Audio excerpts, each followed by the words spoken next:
My husband looked at his mother across our dining table and said in fluent Russian that he had gotten my best friend pregnant and they just needed to figure out how to steal my house before the divorce. They both laughed out loud, assuming the dumb American wife pouring their wine had absolutely no idea what they were saying. They had no clue I had spent the last 2 years secretly mastering their native language. My name is Vanessa and I am 33 years old. Before I continue this story, let me know where you are watching from in the comments below. Hit like and subscribe if you have ever had to outsmart someone who took your kindness for weakness. Growing up, I was always taught that loyalty was the most valuable currency a person could possess. I applied that principle to every aspect of my life. I was loyal to my education, graduating at the top of my class. I was loyal to my career, working tirelessly to become a senior forensic accountant at a top firm in Chicago. And most of all, I was fiercely loyal to my husband Leo and my best friend Brittany. Brittany and I had been inseparable since our freshman year of college. She was currently a popular lifestyle influencer, always posting perfectly curated photos of her morning lattes and wellness routines. When she was struggling to get her brand off the ground, I was the one who helped her negotiate her contracts. I paid for her meals when her sponsorships dried up. She was my confidant, my chosen sister. I trusted her with all my secrets, including my frustrations when Leo started working late nights at his tech startup. Leo was 35, an ambitious entrepreneur with a magnetic personality. When we got married, I thought we were building a partnership based on mutual respect and shared goals. We had a beautiful life on paper. We lived in a stunning $1.2 million home in an upscale Chicago neighborhood. But behind closed doors, the reality of my marriage was much more complicated, largely due to my mother-in-law, Nadia. Nadia was a first-generation Russian immigrant who made no secret of her disappointment in her son's choice of a wife. To Nadia, I was too focused on my career. She constantly reminded me that a real woman prioritized giving her husband children and maintaining a spotless home. She treated me with a thinly veiled disdain, often criticizing my cooking, my clothes, and my demanding work schedule. Her favorite tactic was to switch to Russian whenever she and Leo were in the same room, deliberately locking me out of their conversations. They would chatter away, laughing and sharing stories while I sat there feeling like a stranger in my own home. It was a typical Sunday evening when the illusion of my perfect life finally shattered. I had spent hours preparing a traditional roast beef dinner because Nadia insisted that a good wife must cook proper meals from scratch. The dining room was warm and the crystal wine glasses glinted under the chandelier. Leo had been in an incredibly good mood all afternoon. He kept checking his phone, smiling widely at the screen and texting rapidly. When I asked him what he was so happy about, he claimed he was close to securing a major round of funding for his startup. I smiled and congratulated him, completely unaware that his joy had nothing to do with business. As we sat down to eat, the dynamic was as predictable as ever. Nadia took one bite of the roast and sighed, making a minor complaint in English about the meat being slightly overdone. I ignored the jab and stood up to pour more wine for the table. I moved behind Leo, carefully filling his glass with a vintage red wine. He rested his elbows on the mahogany table and looked across at his mother. A huge, genuine smile spread across his handsome face. He leaned forward and the words flowed out of his mouth in rapid, flawless Russian. "Brittany is keeping the baby." He said, the language rolling off his tongue with casual excitement. "It is mine. We just need to figure out how to squeeze the house out of Vanessa before the divorce." I kept pouring the wine. The dark liquid flowed from the bottle into the crystal glass. My hand did not shake. My breathing remained perfectly steady.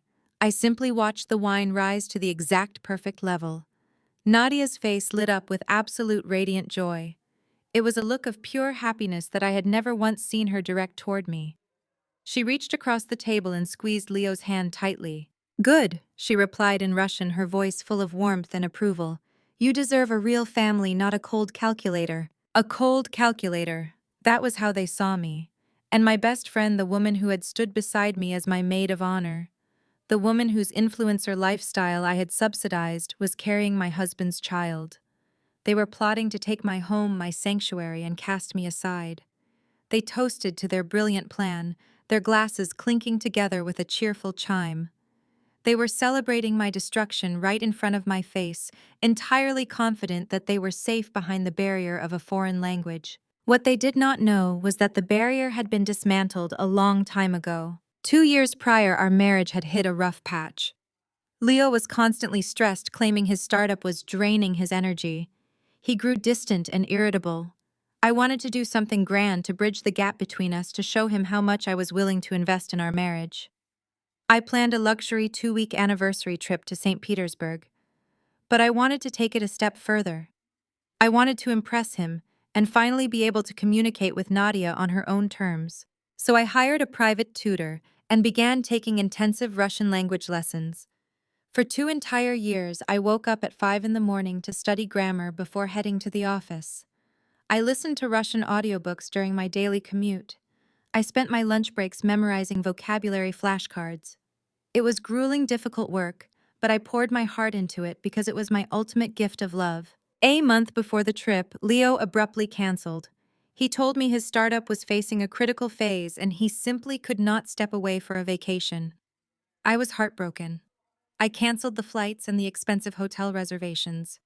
But for some inexplicable reason, I kept taking the language lessons.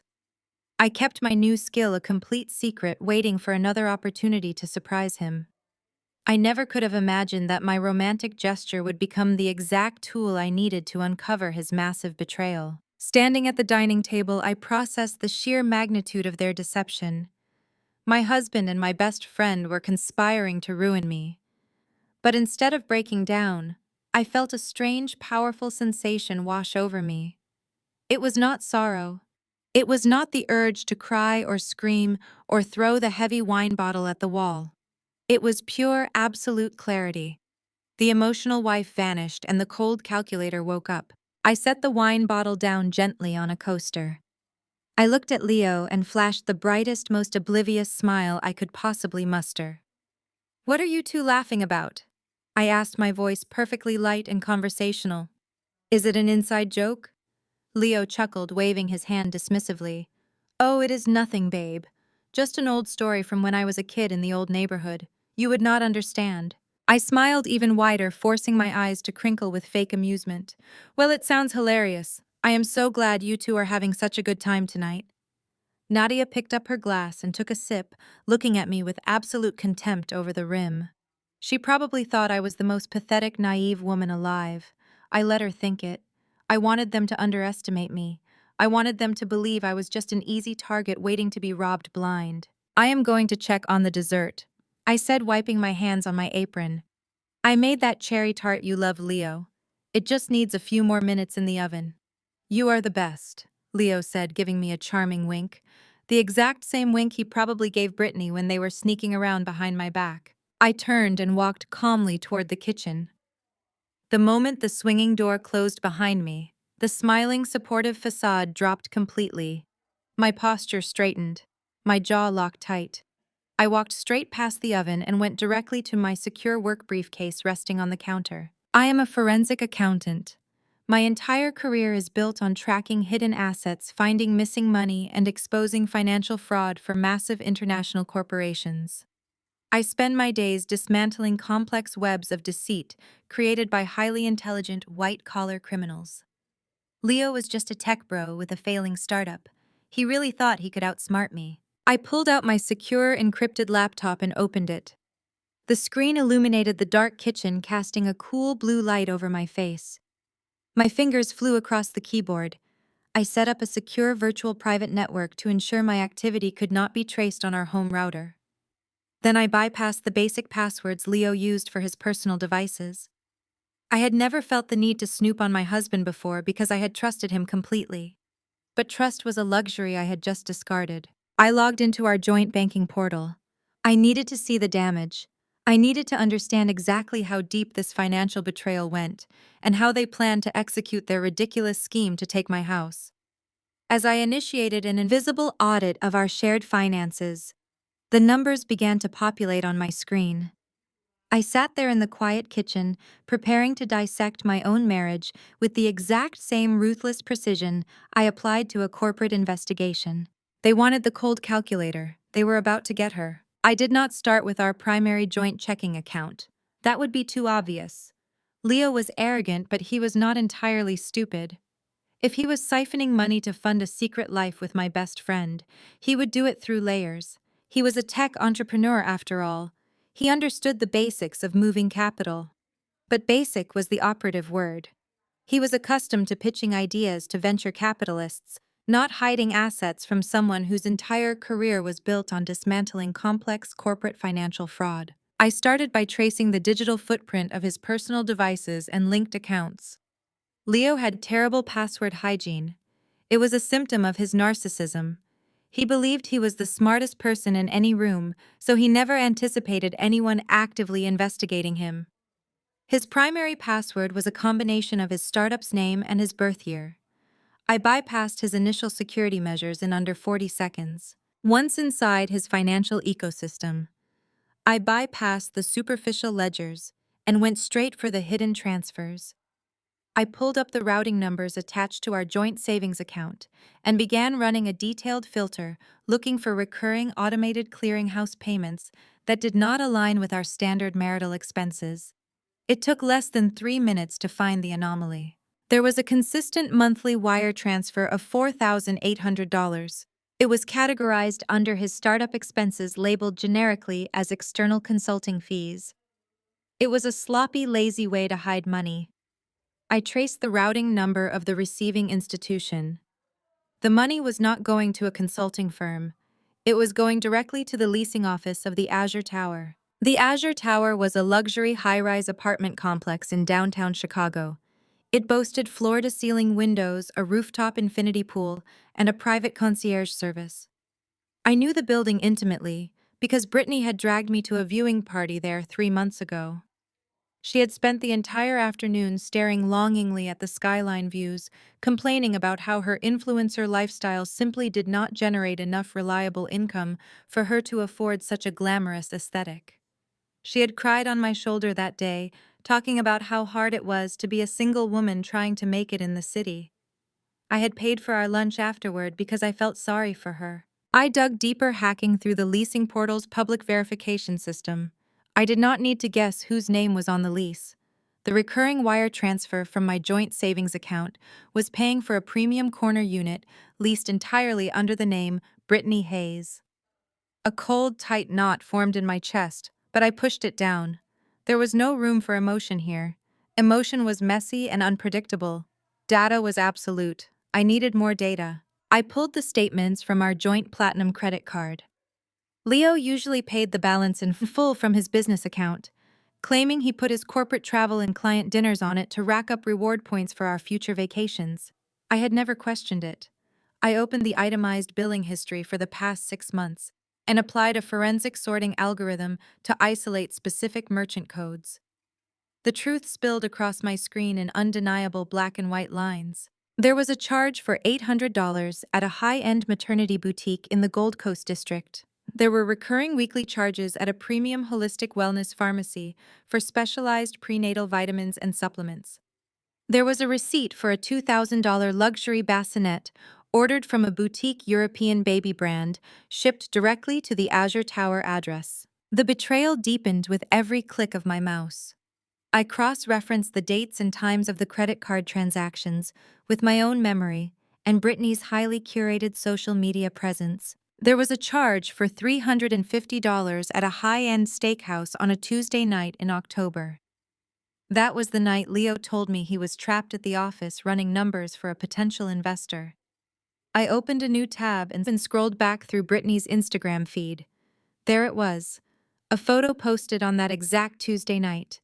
Brittany holding a glass of sparkling cider posing at a candlelit table at that very steakhouse. The caption read, "Treating myself to some much-needed self-care because a girl has to be her own knight in shining armor." The audacity was staggering. My husband was buying my best friend Wagyu beef using my money while she posted about female independence to her followers. I continued down the ledger. There were receipts for prenatal massages, designer maternity clothes, and expensive grocery deliveries, all funded by the assets I had worked tirelessly to build. Every penny, Leo claimed he was reinvesting into his groundbreaking tech startup, was actually being funneled into a shadow life. He was subsidizing the woman carrying his child using the financial stability I provided. I did not stop to breathe. I moved with surgical precision. I reached into my briefcase and pulled out a discreet physical flash drive equipped with military-grade 256-bit encryption. I plugged it into the side of my laptop. I meticulously took high-resolution screenshots of every single wire transfer, every manipulated expense report, and every damning credit card receipt. I downloaded the complete PDF statements generating official digital paper trails that captured the metadata of the transactions.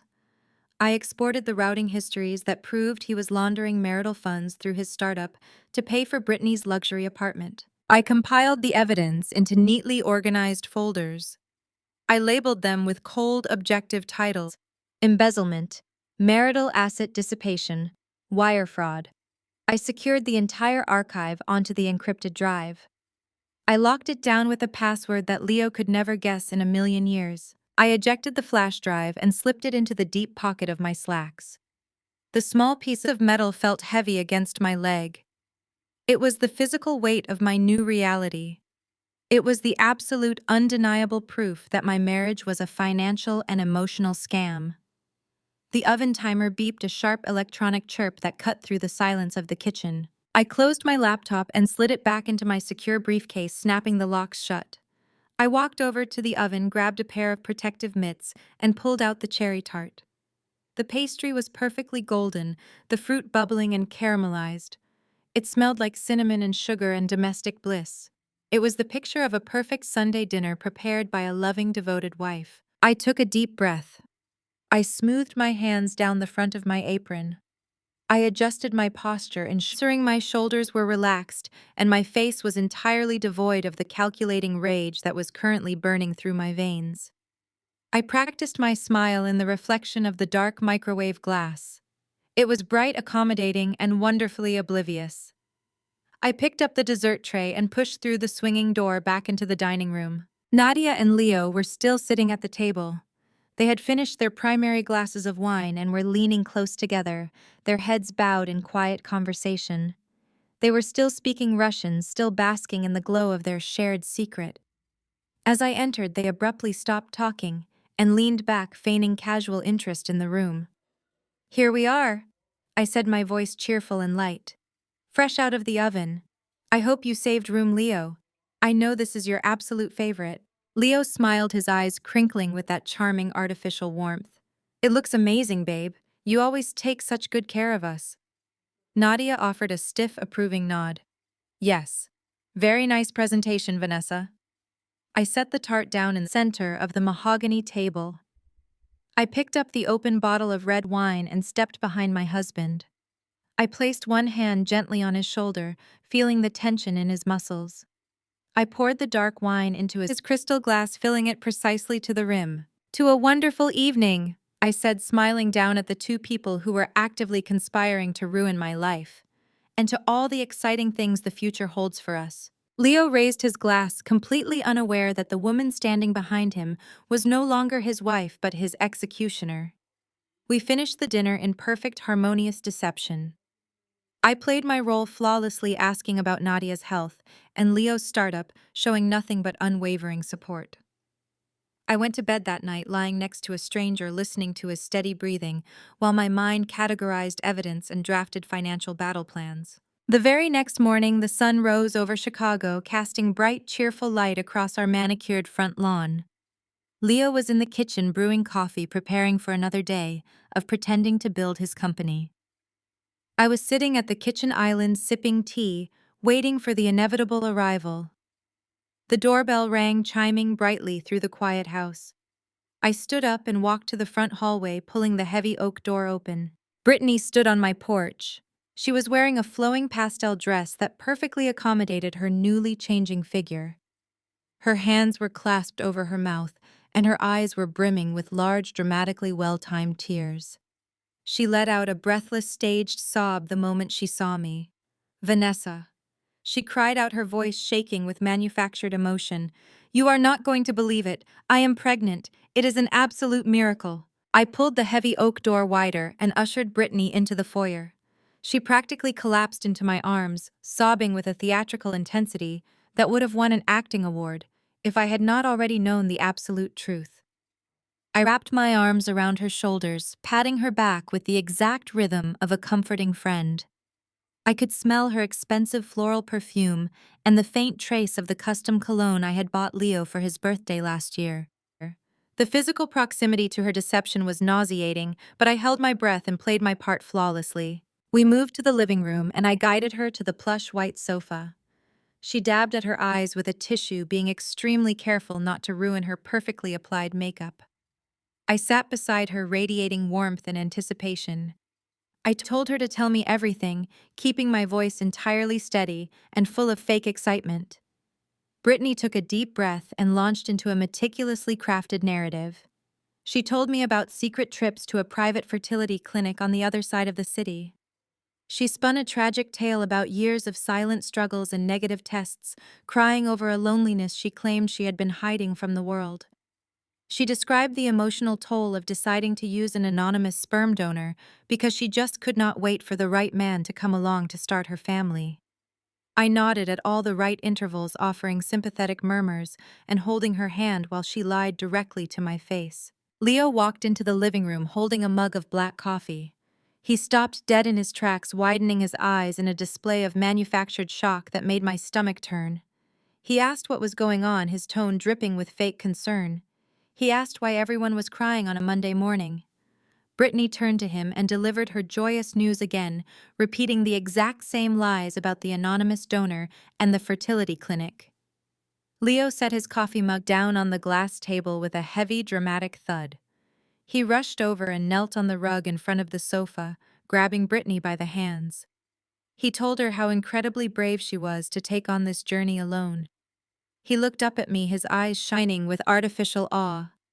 He asked if I could believe it, shaking his head and declaring that Brittany was going to be a mother. I smiled back at him, matching his energy perfectly.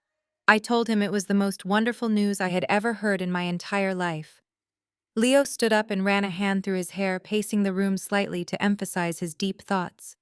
He adopted a serious, concerned expression. He looked at Brittany with deep sympathy and told her that doing this alone was going to be incredibly difficult. He stated that being a single mother in the city comes with massive financial burdens and so much stress. He turned to me and sighed heavily, preparing to deliver his ultimate pitch. He told me that we were so blessed right now. He claimed his startup was about to secure major funding and noted that my firm pays me incredibly well. He suggested that we should step up and do the right thing. He told me we needed to be the village for her.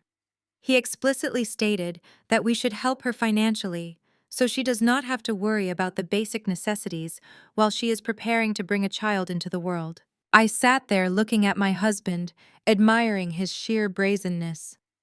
He was actively asking me to subsidize the child he had conceived with my best friend.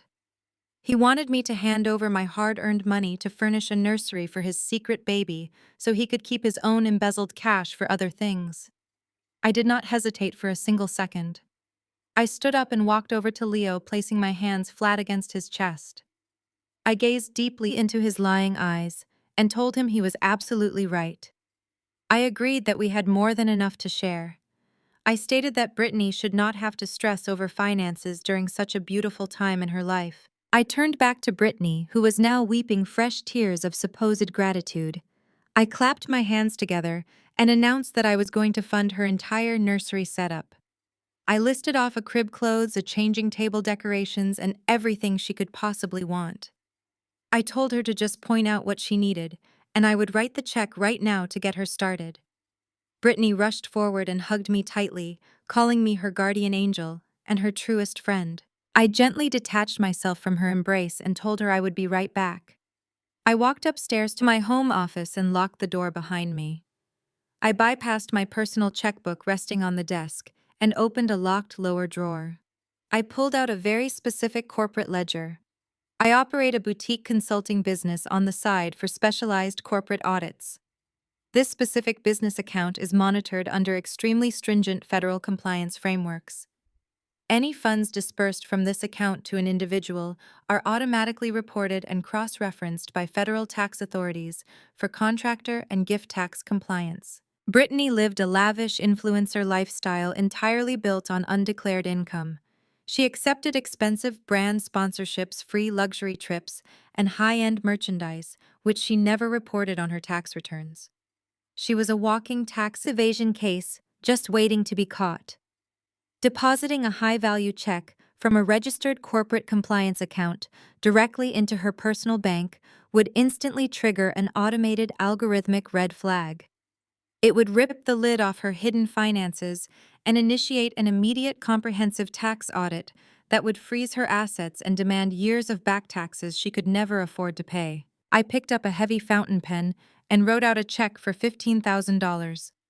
I filled in her legal name with perfect flowing penmanship.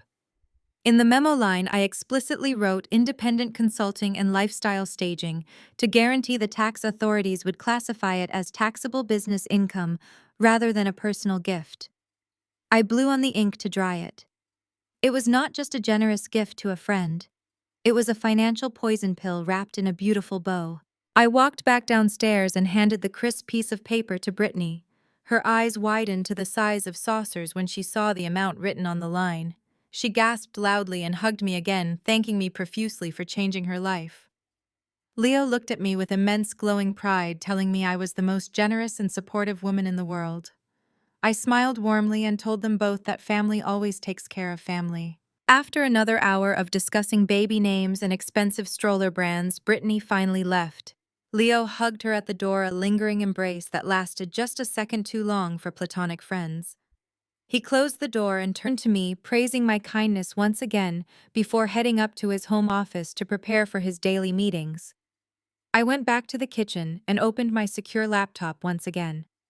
I needed to log the check into my corporate registry to ensure the compliance trigger was armed and ready to deploy the moment she deposited the funds. As I monitored the pending transaction registration, I decided to run a secondary routine check on the routing numbers connected to Leo's tech startup. I wanted to verify the exact flow of the embezzled funds paying for the luxury apartment to ensure he had not covered his tracks since last night. But as my forensic software sifted through the digital ledger, it hit a massive encrypted roadblock that had not been there before. The sudden presence of high-level encryption on a routine expense account set off every alarm bell in my professional mind. I deployed a heavy decryption script and watched as a hidden subfolder was forcefully unzipped on my screen. The numbers cascading down my monitor made my breath catch in my throat. This was not just a few $1,000s siphoned off for a secret apartment lease. There were massive, glaring irregularities in the core capital accounts.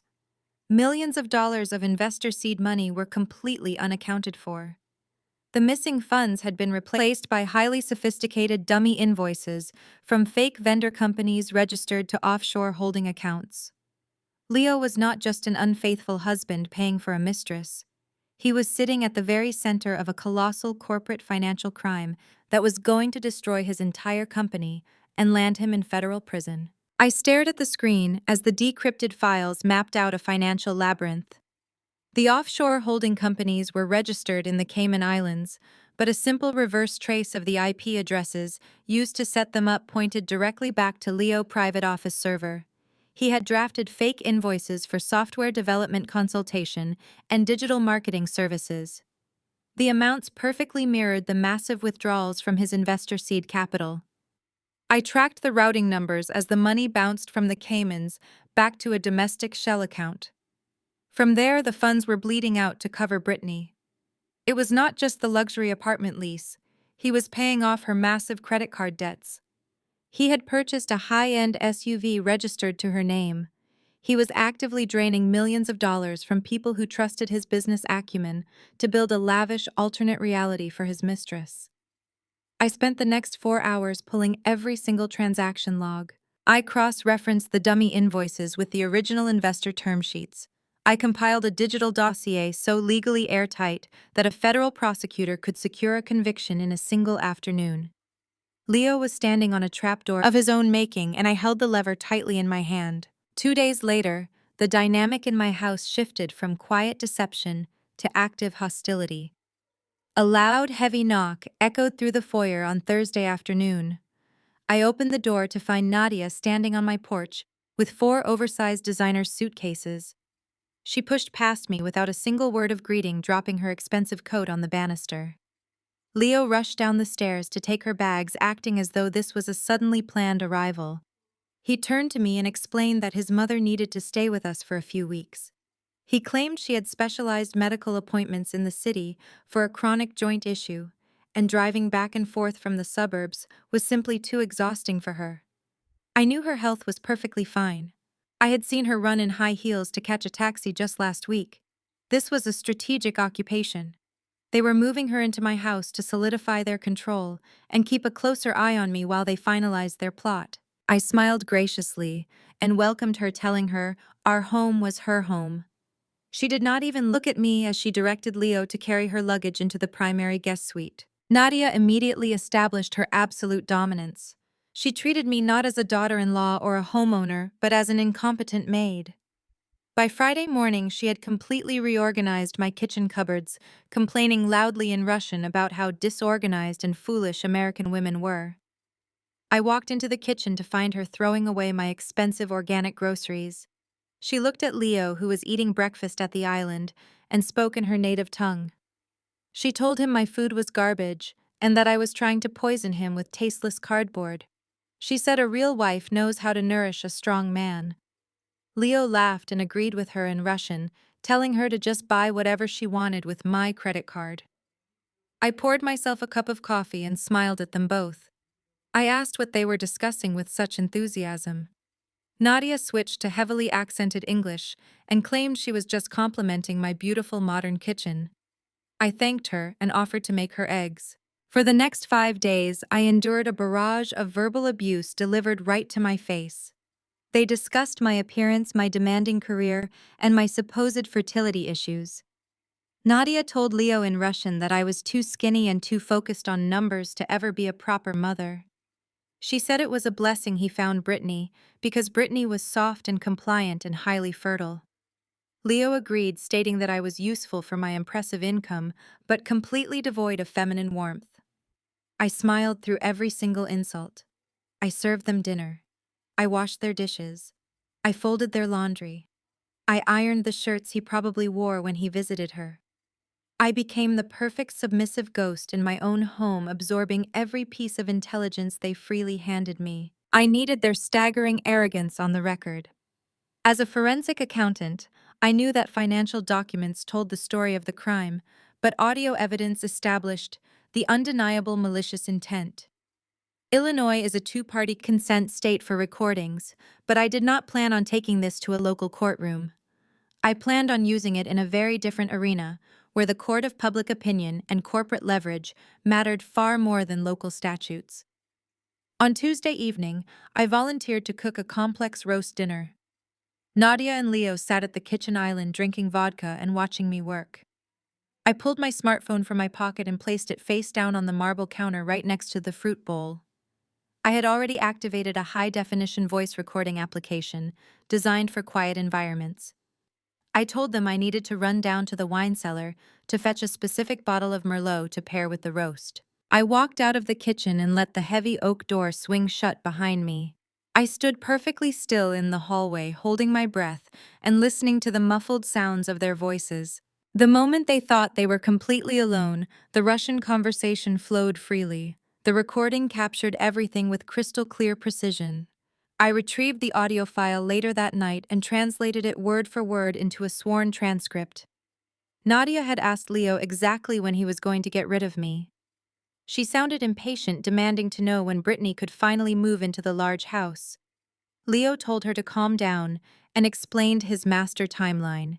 He said he needed exactly 3 more weeks. He detailed his plan to fabricate a severe financial crisis within his startup. He told his mother he was going to convince me to sign over the deed to the house by claiming he needed it as collateral to save the business. He laughed as he explained that once my name was off the property, he would file for divorce the very next day. He proudly stated that since he had already hidden his startup funds in offshore accounts, he would look completely broke on paper during the divorce proceedings. He planned to demand massive spousal support from me, claiming my forensic accounting salary was their primary source of income. Nadia praised his sheer brilliance. She called him a genius and said I deserved to be left with absolutely nothing because I was arrogant enough to think I was his equal. I saved the high-quality audio file to my encrypted drive alongside the financial documents. The noose was fully prepared. I just needed him to step willingly into it. I spent the rest of the week reinforcing my own financial barricades. I moved my personal savings into secure blind trusts that Leo could not access or even locate. I maintained the facade of the loving, stressed wife, perfectly mirroring the tension Leo was pretending to carry. I knew his move was coming soon. I knew he was preparing to initiate the fake financial crisis he had bragged to his mother about. On Thursday morning, I was sitting in the home office sipping espresso and reviewing a client file. The heavy oak door burst open violently. Leo rushed into the room looking absolutely frantic. His hair was disheveled and his tie was loosened. He was breathing heavily, putting on a magnificent performance of a terrified man, watching his carefully constructed world completely collapse. In his hands, he clutched a thick, heavy stack of legal documents stamped with urgent red ink. He threw the papers onto my desk and grabbed my shoulders tightly. He looked me dead in the eyes with a perfectly constructed expression of sheer terror. He told me his investors were pulling out and that the company was facing an immediate catastrophic collapse. He claimed a massive financial emergency was about to destroy us both unless I helped him right this second. I looked at the thick stack of papers he had slammed onto my desk. The bold red tags demanding signatures glared up at me. Leo kept his hands firmly planted on my shoulders, breathing in ragged, deliberate gasps. He launched into a frantic monologue about how his primary venture capital backers had suddenly frozen their assets. He spun a highly detailed story about a bridge loan falling through at the final hour. He told me that his payroll accounts were bouncing, and that if he did not secure a massive influx of liquid cash by tomorrow morning, the entire company would go into receivership. He painted a terrifying picture of total financial ruin, claiming we would lose our savings, his reputation, and everything we had built together. It was a spectacular performance. If I had not spent the previous night tracing his embezzled funds to a luxury apartment and offshore shell accounts, I might have actually believed him. I might have felt the exact sheer terror he was desperately trying to project onto me. Instead, I simply calculated the energy it took for him to lie so convincingly. He pulled a sleek silver pen from his breast pocket and pressed it into my hand. He tapped the top page of the legal documents. He explained that these were expedited refinancing applications for our home.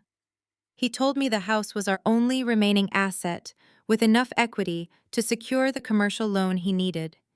He claimed he had already pulled every string he had with a private lending bank to fast-track the approval process. All he needed was my signature on the dotted line. He swore to me that he would pay off the new mortgage within 6 months once his next round of funding cleared. He begged me to trust him, saying I was the only person in the world who could save our family. The heavy oak door creaked open further. Nadia stepped into the home office, drawn by the loud urgency of her son. She wore a silk dressing gown and carried a cup of herbal tea. She looked at the papers on my desk and then at Leo.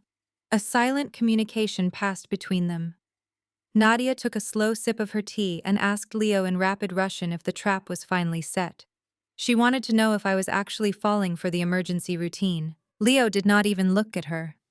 He kept his eyes locked on mine, maintaining his expression of frantic desperation. He answered his mother in Russian, his voice perfectly level, while his face displayed total panic. He told her that I was buying the entire performance. He bragged that I was completely overwhelmed and that he would have my signature on the deed transfer within 5 minutes. He said I was too predictable and too desperate to save my marriage to ever question his business decisions. Nadia let out a short, cruel laugh. She stood right behind me, looking down at the top of my head. She spoke in Russian, calling me a stupid, gullible cow. She told Leo it was almost pathetic how easily he could manipulate the cold calculator.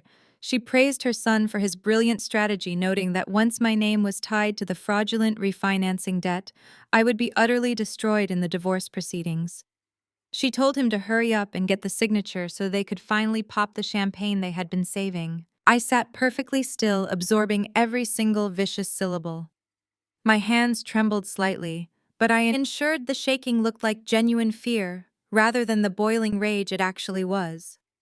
I looked up at Leo, letting my eyes widen with manufactured anxiety. I forced my breathing to become shallow and rapid, mirroring the exact panic a devoted wife would feel when faced with total financial collapse. I dropped the silver pen onto the desk, letting it clatter loudly against the wood.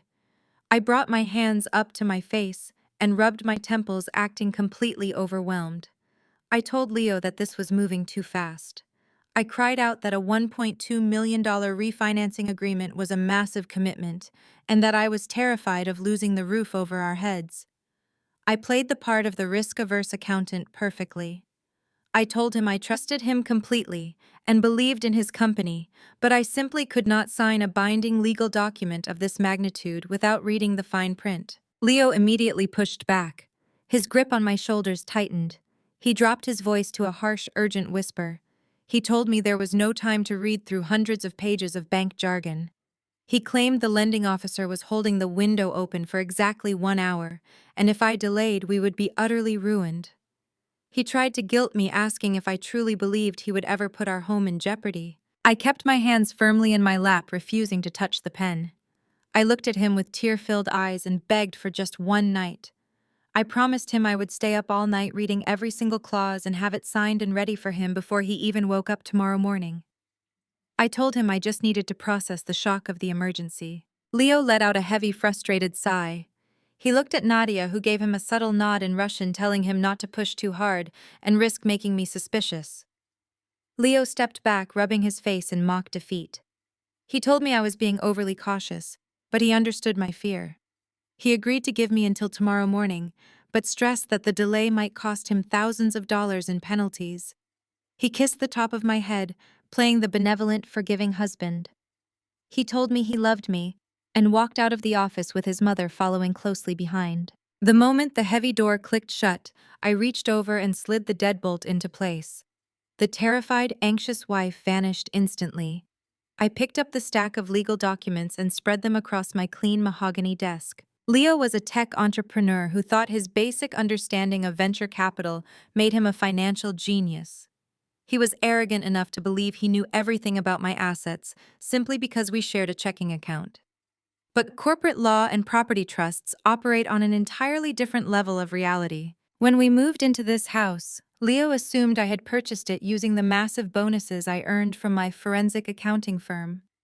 He assumed that because my name was on the utility bills, the property was a standard marital asset subject to traditional division and refinancing rules. He was profoundly, entirely wrong. I did not buy this house with my salary. The property was purchased entirely in cash through a highly secure blind trust established by my late grandfather. My grandfather was a ruthless real estate magnate who taught me everything I know about protecting capital. Before he passed away, he set up the trust explicitly to shield me from predatory spouses and bad investments. The house was owned by an impenetrable corporate entity managed by a notoriously aggressive law firm in New York. My name was nowhere near the actual property deed. I was simply the named beneficiary of the trust allowed to reside in the property. Leo had absolutely zero legal claim to the house. More importantly, my signature on these personal refinancing documents would be completely void and utterly useless without the explicit authorized consent of the corporate trustee.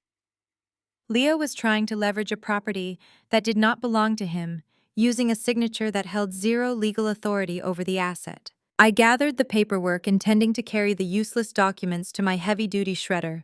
There was no need to keep invalid bank forms, but as my fingers brushed the edge of the final page, I stopped.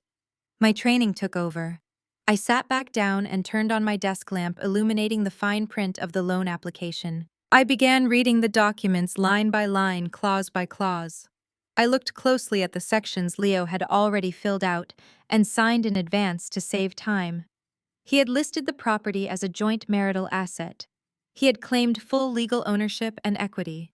He had listed his startup revenue as guaranteed personal income, wildly inflating his financial standing to satisfy the private lender's risk assessment algorithms. A slow, cold smile spread across my face. I pulled my hands away from the papers, realizing exactly what I was looking at. Leo was not just a cheating husband trying to steal my house. By filling out these specific federal lending applications with deliberately false information regarding property ownership and personal income, he had crossed a massive legal line. He had knowingly submitted fraudulent financial data to a federally insured lending institution in an attempt to secure a massive commercial loan. These papers were not just useless refinancing forms. They were the physical, undeniable proof of attempted mortgage fraud and federal wire fraud. Leo had handed me the exact silver bullet I needed to ensure he did not just face a messy divorce. He had handed me the weapon that would trigger a federal indictment. I did not throw the papers in the shredder. I carefully placed them into a protective folder and locked them inside my fireproof safe. The game had just escalated entirely beyond a simple marital dispute. It was time to completely dismantle his life. I walked out of my home office feeling lighter than I had in years. The heavy fireproof safe behind my desk held the blueprint of my husband's eventual federal indictment. But criminal charges were a matter for the authorities. I was a forensic accountant. I preferred a much more personal type of financial execution. I needed to ensure my own fortress was entirely impenetrable before I launched my offensive. I walked into the kitchen to find Leo pacing by the espresso machine. He looked up with eager, desperate eyes, asking if I had signed the documents. I gave him a soft, apologetic smile and touched his arm.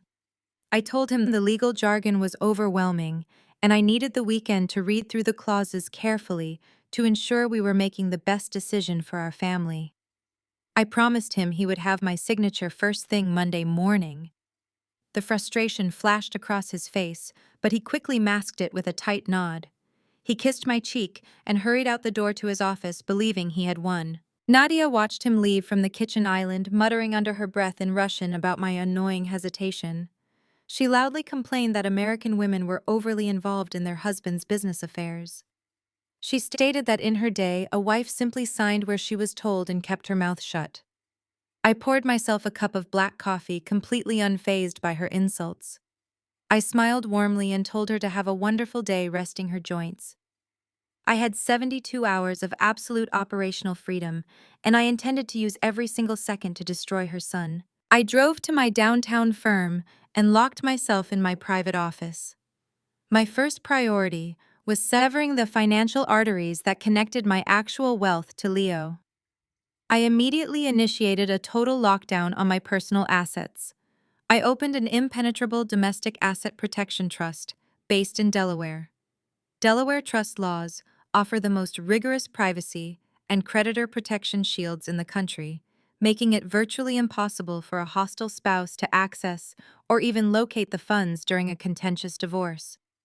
I routed my entire salary, all my future performance bonuses, and my personal stock portfolios directly into this newly established fortress. I then systematically lowered the limits on our joint credit cards, citing a sudden need for fiscal responsibility to the credit bureaus.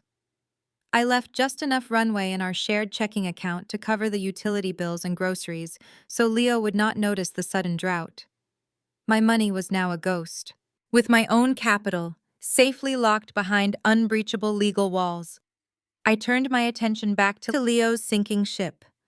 I booted up my decryption software and tapped back into his startup's internal financial servers.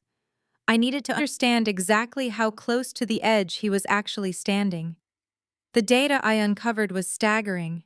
His company was not just struggling, it was actively hemorrhaging cash at a catastrophic burn rate. He had spent months pulling operating capital out of the company to pay for Brittany's luxury apartment, her high-end maternity wear, and her extravagant dinners. To cover the massive gaps in his payroll and development costs, he had done exactly what desperate failing founders always do. He had taken on highly leveraged toxic debt. I traced a massive commercial loan originating from a mid-tier regional bank in Chicago. Leo had secured a $4 million line of credit against his company's intellectual property and remaining physical assets. But because he was continuously draining the accounts to fund his mistress, he had completely failed to meet his monthly revenue covenants. The regional bank had already flagged his account for critical review. He was exactly 14 days away from a technical default. Once he defaulted, the bank would freeze his operating accounts and begin the arduous, messy process of liquidating his startup to recoup their losses. That was why he was so desperate to refinance our house. He needed my home equity to pay the arrears on his commercial loan and keep the bank off his back for a few more months. He was trying to plug a $4 million hole with the roof over my head. I sat back in my ergonomic office chair, steepling my fingers. I could simply let the regional bank crush him. It would be entirely legal and completely hands-off. But letting a faceless corporate bank foreclose on his dream lacked the poetic precision I required. I did not want the bank to pull the trigger. I wanted to hold the weapon myself. I picked up my desk phone and dialed an internal extension. I bypassed my usual department and connected directly with the senior partners in our corporate restructuring and mergers division. These were the apex predators of the financial world. They specialized in hostile takeovers, corporate liquidations, and aggressive debt acquisitions. I requested an immediate closed-door meeting. 10 minutes later, I was sitting in a soundproof glass conference room overlooking the Chicago skyline, surrounded by three of the most ruthless corporate attorneys in the Midwest. I did not give them the emotional backstory. I did not mention the affair, the secret baby, or my horrible mother-in-law. I presented them with a strictly business proposition. I handed them a sterile folder containing the financial analytics of Leo's tech startup. I pointed out the impending default on the $4 million commercial loan held by the regional bank. I told them I wanted to buy that debt. The lead attorney, a sharp-eyed man named Harrison, looked over the financials with quiet appreciation. He understood immediately what I was asking for. I instructed them to establish a completely anonymous shell limited liability company. I wanted the ownership structure buried under multiple layers of registered agents and corporate proxies, making it absolutely impossible for anyone to trace the entity back to me. We named the shell company Obsidian Capital Holdings. I funded Obsidian Capital using a specialized business acquisition grant directly from my grandfather's blind trust. The capital was clean, untraceable, and fully deployed within 48 hours. With Obsidian Capital fully armed and operational, Harrison and his team went to work. They approached the regional bank holding Leo's commercial loan. Regional banks absolutely despise carrying toxic debt on their ledgers. It negatively impacts their quarterly reporting and requires them to allocate valuable resources to messy collection efforts. When Harrison offered to buy the $4 million note off their hands in a single seamless cash transaction, the bank executives were thrilled. We negotiated a slight discount, purchasing the distressed debt for $3.8 million. The transaction was executed with flawless corporate efficiency. The regional bank drafted the assignment of debt agreements, transferring all rights, privileges, and collateral claims directly to Obsidian Capital Holdings. The bank executives signed the paperwork, happily washing their hands of Leo's failing startup. They securely transferred the digital promissory notes, the collateral agreements regarding his intellectual property, and the master loan contracts over to Harrison. I sat in the conference room drinking a glass of sparkling water as Harrison slid the finalized, executed contract across the polished glass table. I looked down at the crisp black ink binding my husband's entire professional existence to my anonymous shell company. The transfer of debt is a standard invisible mechanism in the corporate world. Leo would not even be notified of the reassignment until the end of the current billing cycle. He would continue going to his office, ordering his overpriced lattes, and playing the hotshot tech founder, entirely ignorant of the fact that the ground beneath his feet had fundamentally shifted. I picked up the contract and locked it carefully inside my leather briefcase alongside the evidence of his mortgage fraud and the audio recordings of his mother. I had walked into this building as a betrayed wife looking for a way to protect my savings. I was walking out as the absolute master of his fate. I returned to my normal routine the following day, wearing the invisible armor of absolute leverage. At noon, my phone buzzed with a text from Brittany requesting an urgent lunch date at a trendy, overly expensive bistro downtown. I accepted immediately. I knew exactly what she wanted. I arrived at the bistro 10 minutes early and watched Brittany walk in. She was wearing a flowing designer maternity dress that I recognized from the credit card statements I had pulled. It cost $800. She carried a limited edition handbag that Leo had purchased for her just 3 weeks prior, using funds diverted from his payroll accounts. She looked radiant, playing the part of the successful independent influencer to absolute perfection. She sat down across from me and immediately began arranging our artisan salads and sparkling waters for a social media photo. She adjusted the lighting, applied a filter, and posted the image to her hundreds of thousands of followers with a caption about the struggles of being a brave single mother. Once the performance for her digital audience was complete, she set her phone face down on the marble table and sighed heavily. She reached across the table and took my hand. Her eyes welled up with those same manufactured tears she had used in my living room. She told me she was completely overwhelmed. She spun a tragic story about how expensive the anonymous sperm donor process had been and how her influencer sponsorships were drying up because brands were hesitant to work with a single mother. She claimed her savings were entirely depleted. I sat there nodding sympathetically, knowing for an absolute fact that her bank accounts were currently flush with the $15,000 check I had written her, which was silently ticking down to a massive federal tax audit. Brittany then pivoted to her real agenda. She told me that her entire brand relied on maintaining a perfect aesthetic. She said her followers were expecting a spectacular, lavish baby shower. She claimed that hosting a high-profile event would attract lucrative maternity sponsorships and save her career. But she wept that she simply could not afford the venue, the catering, or the floral arrangements. She looked at me with wide, pleading eyes and heavily hinted that a true best friend, someone who was as financially secure and successful as I was, would step up and save the day. I did not immediately offer to pay. A good investigator knows that making a suspect work for their objective makes them careless. I offered sympathetic platitudes. I told her I would absolutely help her brainstorm budget-friendly ideas. I suggested hosting a small, intimate gathering in a public park. I watched the absolute panic and disgust flash across her eyes at the thought of a cheap public shower. She quickly masked it with a brave smile, claiming she would just have to figure it out alone. I paid for our lunch with a crisp corporate card and went back to my office feeling a deep sense of satisfaction. I knew the next phase of their manipulation was coming. Brittany was going to complain to Leo, and Leo was going to attempt to extract the money directly from me. That evening, the atmosphere in my home was thick with calculated tension.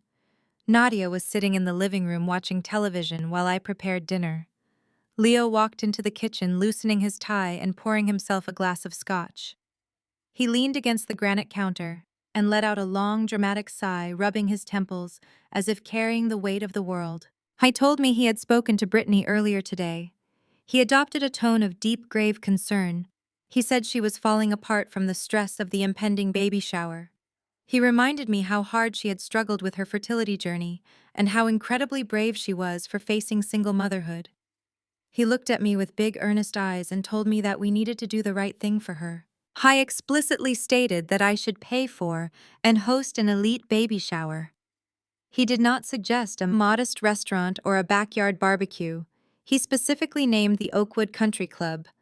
Oakwood was one of the most exclusive and outrageously expensive venues in the entire metropolitan area.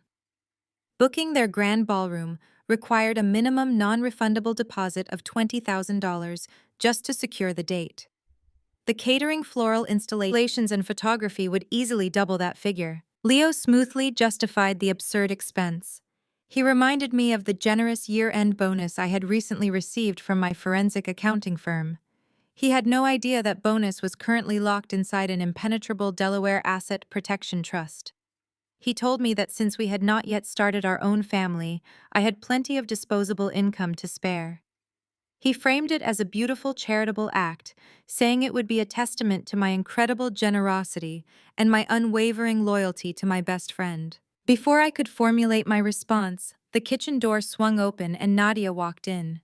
She moved to the refrigerator to grab a bottle of sparkling water. She looked at Leo and asked him a question in rapid, fluid Russian. She wanted to know if the stupid girl had agreed to pay for the country club yet. Leo laughed, taking a sip of his scotch. He answered his mother in Russian, his voice dripping with absolute arrogant certainty. He told her I was just about to cave. He bragged that he knew exactly which emotional buttons to push to make me open my wallet. Nadia smiled cruelly. She leaned against the counter right next to her son. She spoke in Russian, her words sharp and venomous. She said it was only fair that the barren wife paid for the celebration of a real family. She mocked me, calling me a cold, unfeeling machine who was only useful for generating cash. She told Leo that using my hard-earned money to celebrate the child he had conceived with his beautiful young mistress was the ultimate poetic justice. They both chuckled, sharing a private, hateful joke while standing less than 3 feet away from me. I stood there holding a chef knife over a cutting board, listening to them degrade my humanity and plot the theft of my finances. They thought I was completely deaf to their insults. They thought I was a walking ATM waiting to be drained. I felt the cold calculator inside me executing a flawless risk assessment. Funding this baby shower was not a loss. It was an investment. It was the purchase of the ultimate stage. I set the knife down. I looked up at my husband and let a bright, enthusiastic smile take over my entire face. I completely dropped the cautious fiscal persona I normally maintained. I reached out and took his hand, squeezing it with manufactured affection. I told him he was absolutely right. I agreed that Brittany deserved to feel like an absolute queen on her special day. I played the role of the ultimate supportive best friend to perfection. I gushed about how much I loved her and how I wanted to give her a memory she would cherish forever. I told Leo that Oakwood Country Club was a brilliant suggestion and that I would cover every single expense without hesitation. Leo's face lit up with greedy, triumphant joy. He pulled me into a tight hug, kissing my forehead and calling me the most incredible wife in the world. Over his shoulder, I saw Nadia smiling smugly. In Russian, she muttered that a fool and her money are easily parted.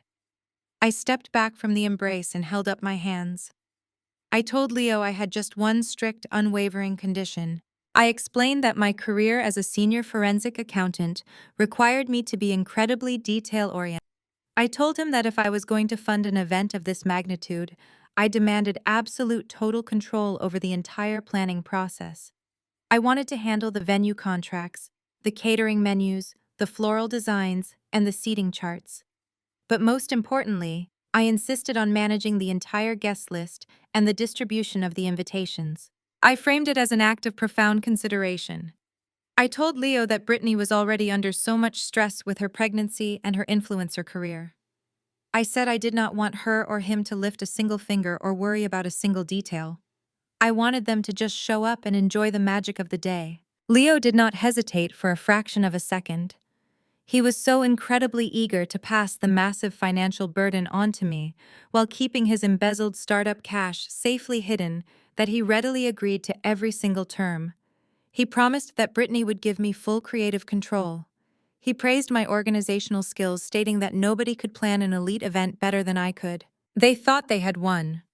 They thought they had successfully manipulated the barren wife into footing the bill for their secret family expansion. But as I watched Leo practically skip out of the kitchen to call his pregnant mistress, I knew the truth. I was not planning a baby shower.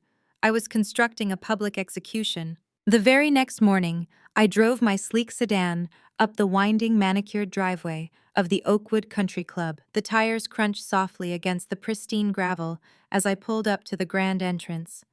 I was greeted by the valet and escorted directly to the executive event planning suite. The director of special events, a sharply dressed woman with a clipboard and a permanent smile, offered me a seat in a plush leather chair. I did not waste time with small talk. I told her I was hosting a baby shower for my dearest friend, and that budget was absolutely not an issue. I wanted the grand ballroom. I wanted it transformed into a spectacle of unmatched opulence. I selected the most expensive options from every single catalog she placed in front of me. I ordered thousands of imported white and gold roses to be woven into massive cascading floral arches that would stretch across the entire ceiling. I booked a 12-piece classical string orchestra to provide ambient background music. I selected a 5-course plated luncheon featuring butter-poached lobster tail truffle risotto and gold leaf macarons. I hired a team of elite professional photographers and videographers who usually shot celebrity weddings, ensuring every single moment of this event would be captured in high definition. The event director was practically vibrating with excitement as she tallied the costs. It was going to be the most highly publicized, photographed, and extravagant baby shower the city had seen all year. Brittany would be absolutely incapable of resisting it. Her desperation to maintain her influencer aesthetic would blind her completely to the sheer scale of the stage I was building beneath her feet. I signed the initial venue contracts using a specific corporate card attached to my protective trust. Knowing this exorbitant cost was simply the price of admission for my ultimate revenge. With the venue locked down, I turned my attention to the most critical element of my execution: the guest list. I had demanded total control over the invitations, and I exercised that control with surgical precision. I hired a boutique stationery designer to create heavy gold embossed invitations that screamed wealth and exclusivity. I spent an entire weekend curating the mailing list. First, I targeted Leo's professional network. He had spent years cultivating an image as a brilliant, trustworthy family man to secure funding for his tech startup. I compiled the home addresses of his primary venture capital investors. I added every single member of his corporate board of directors. I included the senior partners at the regional bank holding his massive commercial loan. I enclosed a personalized handwritten note with each of their invitations. I expressed how much Leo valued their guidance and how much it would mean to him if they attended this celebration of life and family. Investors love founders who project stability and traditional values. I knew they would RSVP yes simply for the networking opportunity and the free high-end luncheon. Next, I moved to Brittany's side of the aisle.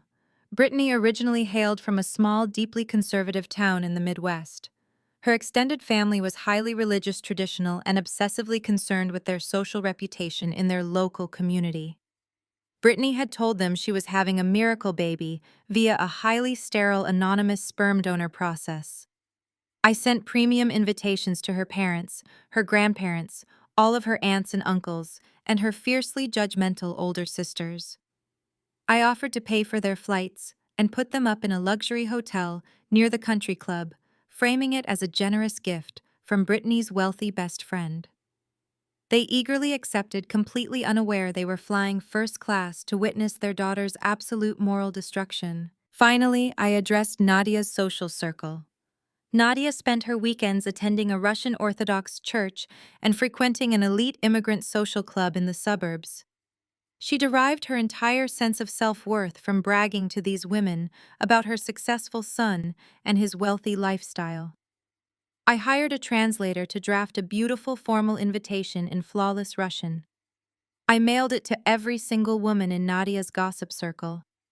I knew Nadia would view this opulent country club event as the ultimate status symbol.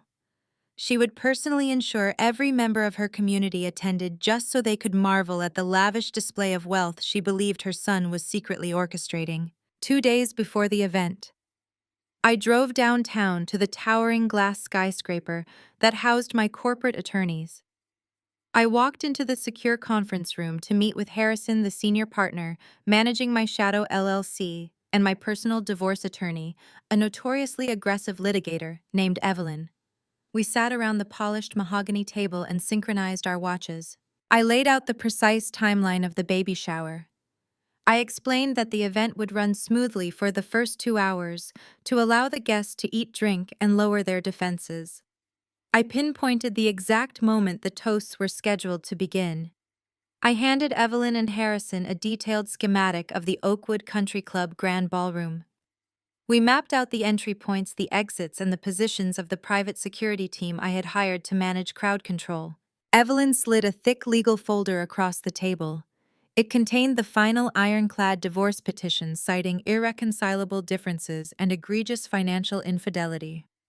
Tucked right behind the divorce papers was the emergency eviction notice.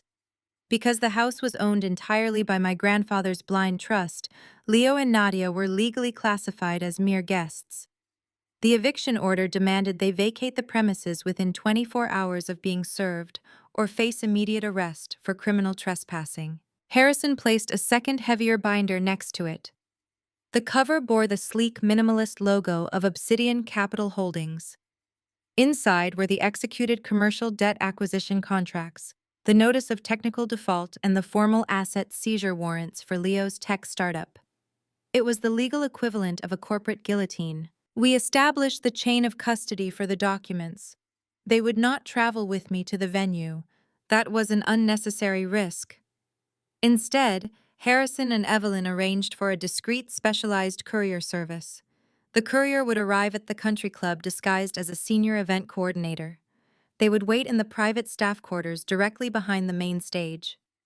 At my exact visual signal, the courier would walk out and place the briefcases directly into my hands. There was one final folder. It contained the meticulously documented IRS audit triggers, highlighting Brittany's undeclared influencer income and the specific compliance violations connected to the nursery check I had written her. I placed it gently on top of the stack. The ammunition was fully loaded. I thanked my legal team, shook their hands, and walked out of the skyscraper feeling an absolute icy calm settling over my mind. The morning of the baby shower arrived with brilliant, unseasonably warm weather. The sky over Chicago was a flawless, vibrant blue. I arrived at the Oakwood Country Club 3 hours early to inspect the ballroom. It was a breathtaking display of excess. The floral arches dripped with heavy, fragrant white roses. The crystal chandeliers caught the morning sunlight, casting rainbows across the polished dance floor. The 12-piece string orchestra was already tuning their instruments on the elevated mahogany stage. I stood in the center of the empty ballroom, breathing in the scent of expensive flowers and impending ruin. I checked the placement of the microphones to ensure the sound system was perfectly balanced. I verified that the seating chart placed Leo's venture capital investors in the absolute front row, providing them with an unobstructed view of the stage. Brittany's conservative family was seated directly adjacent to them. Nadia's Russian socialites occupied the premium tables lining the center aisle. Every single detail was executed with terrifying perfection. At exactly noon, the heavy mahogany doors of the grand ballroom swung open. The guests began to arrive in a steady, glamorous stream. Women in pastel dresses and men in sharp, tailored suits filled the room. The waitstaff circulated effortlessly, carrying silver trays of champagne and sparkling cider. The low hum of polite, excited conversation echoed off the silk-draped ceilings. I stood near the entrance, greeting the investors, the Midwestern relatives, and the Russian socialites with the same bright, flawless smile.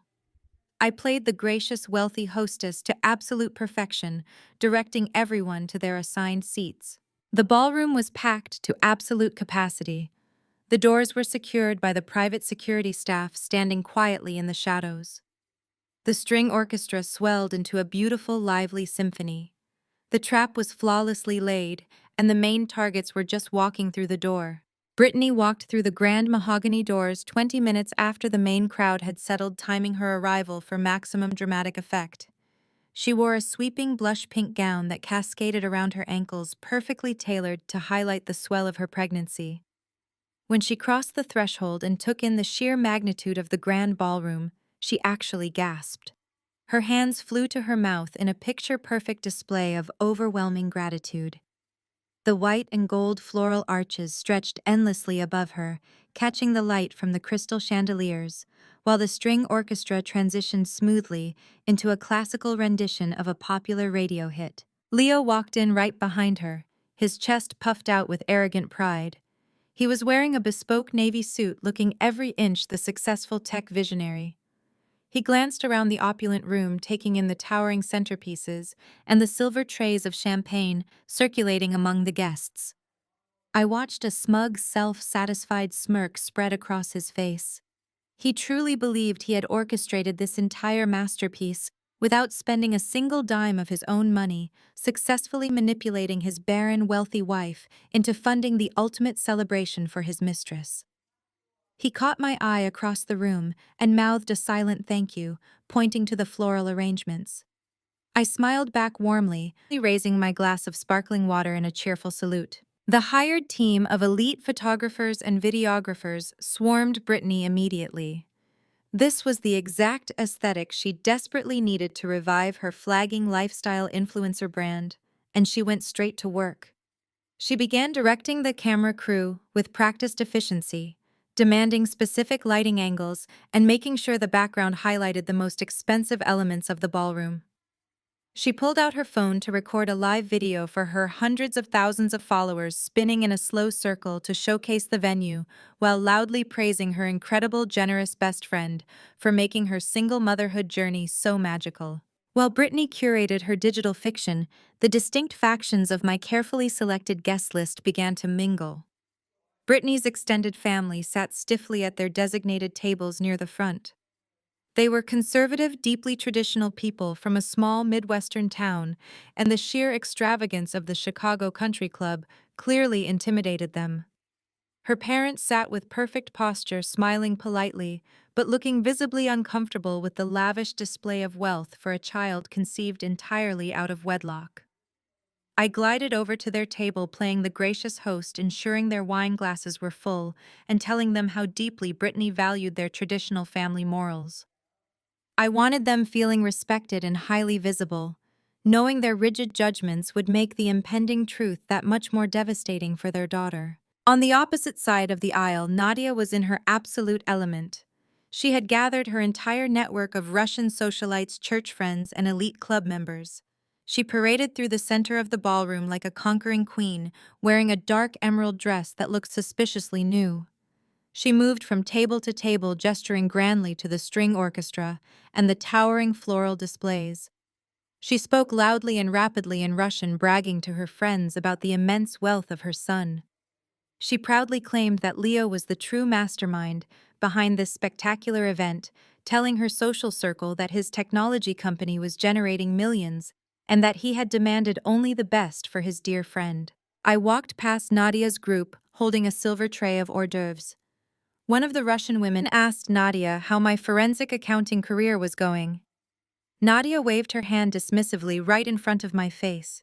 She answered in Russian, stating that I merely pushed papers in a cubicle and that Leo was the true financial powerhouse of the marriage. She called me a useful but entirely unimaginative workhorse, completely blind to the brilliant moves her son was making behind my back. I offered Nadia a warm smile, handed her a truffle-stuffed mushroom, and told her in English how happy I was to see her enjoying the beautiful afternoon. In the front row, the venture capitalists and corporate board members of Leo's startup sat in a cluster of sharp suits and expensive watches.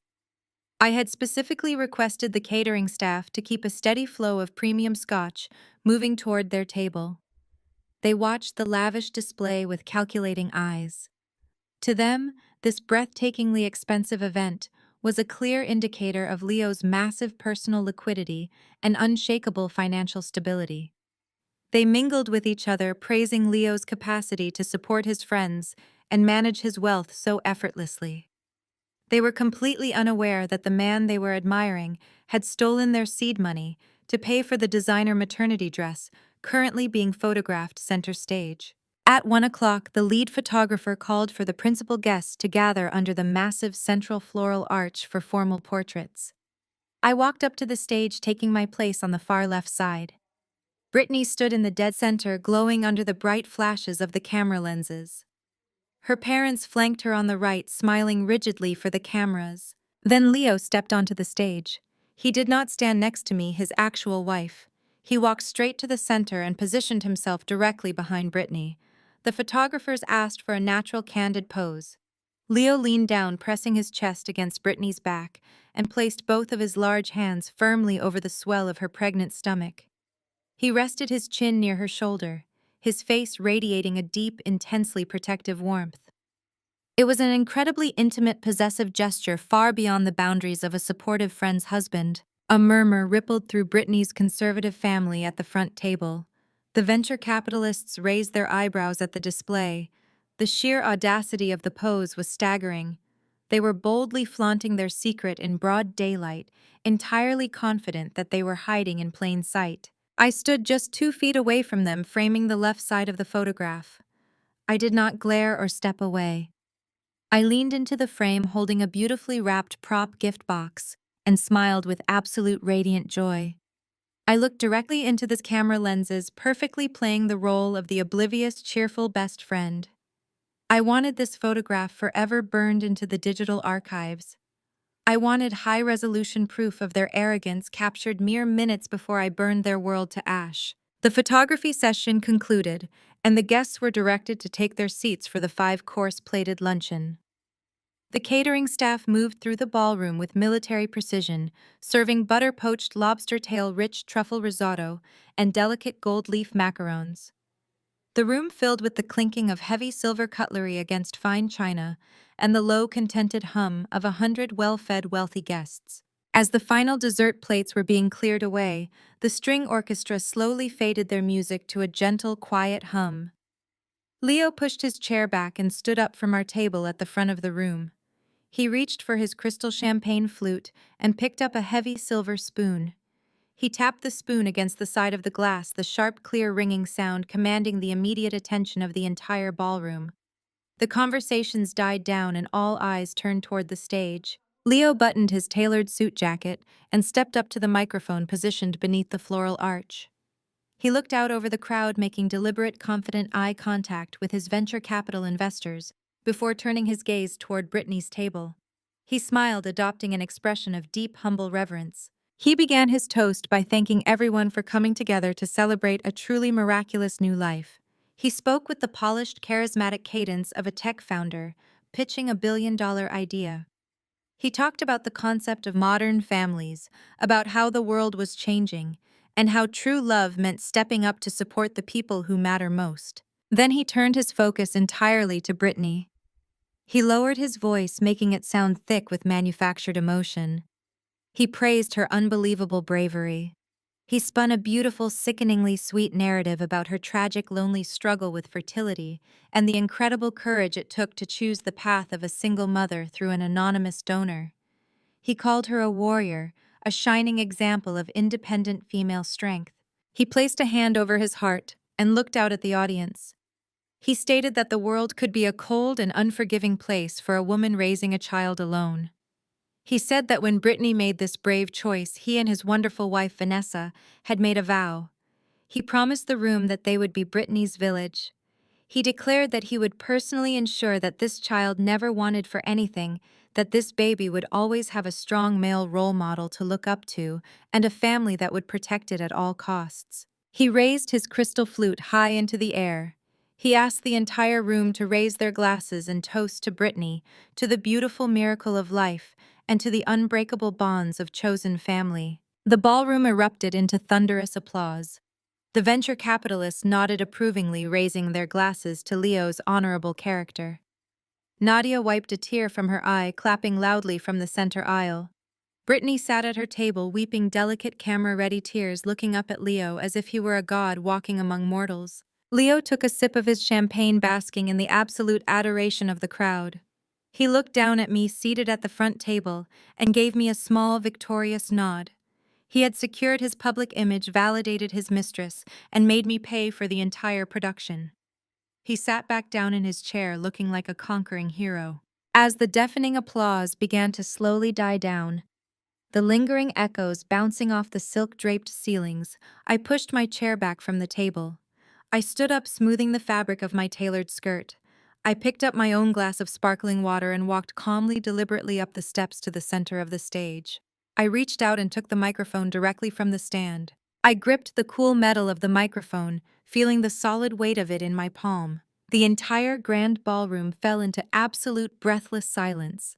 Hundreds of faces stared back at me, expectant and polite, waiting for the typical best friend speech filled with tears and sweet memories. Brittany was still dabbing at her dry eyes at her front row table, completely oblivious to the impending disaster. She sat amidst a sea of discarded gift wrapping and half-eaten truffles, the very picture of pampered entitlement. Leo was settling back into his chair, crossing his legs, with the relaxed posture of a man who believed he had just successfully conned the entire world.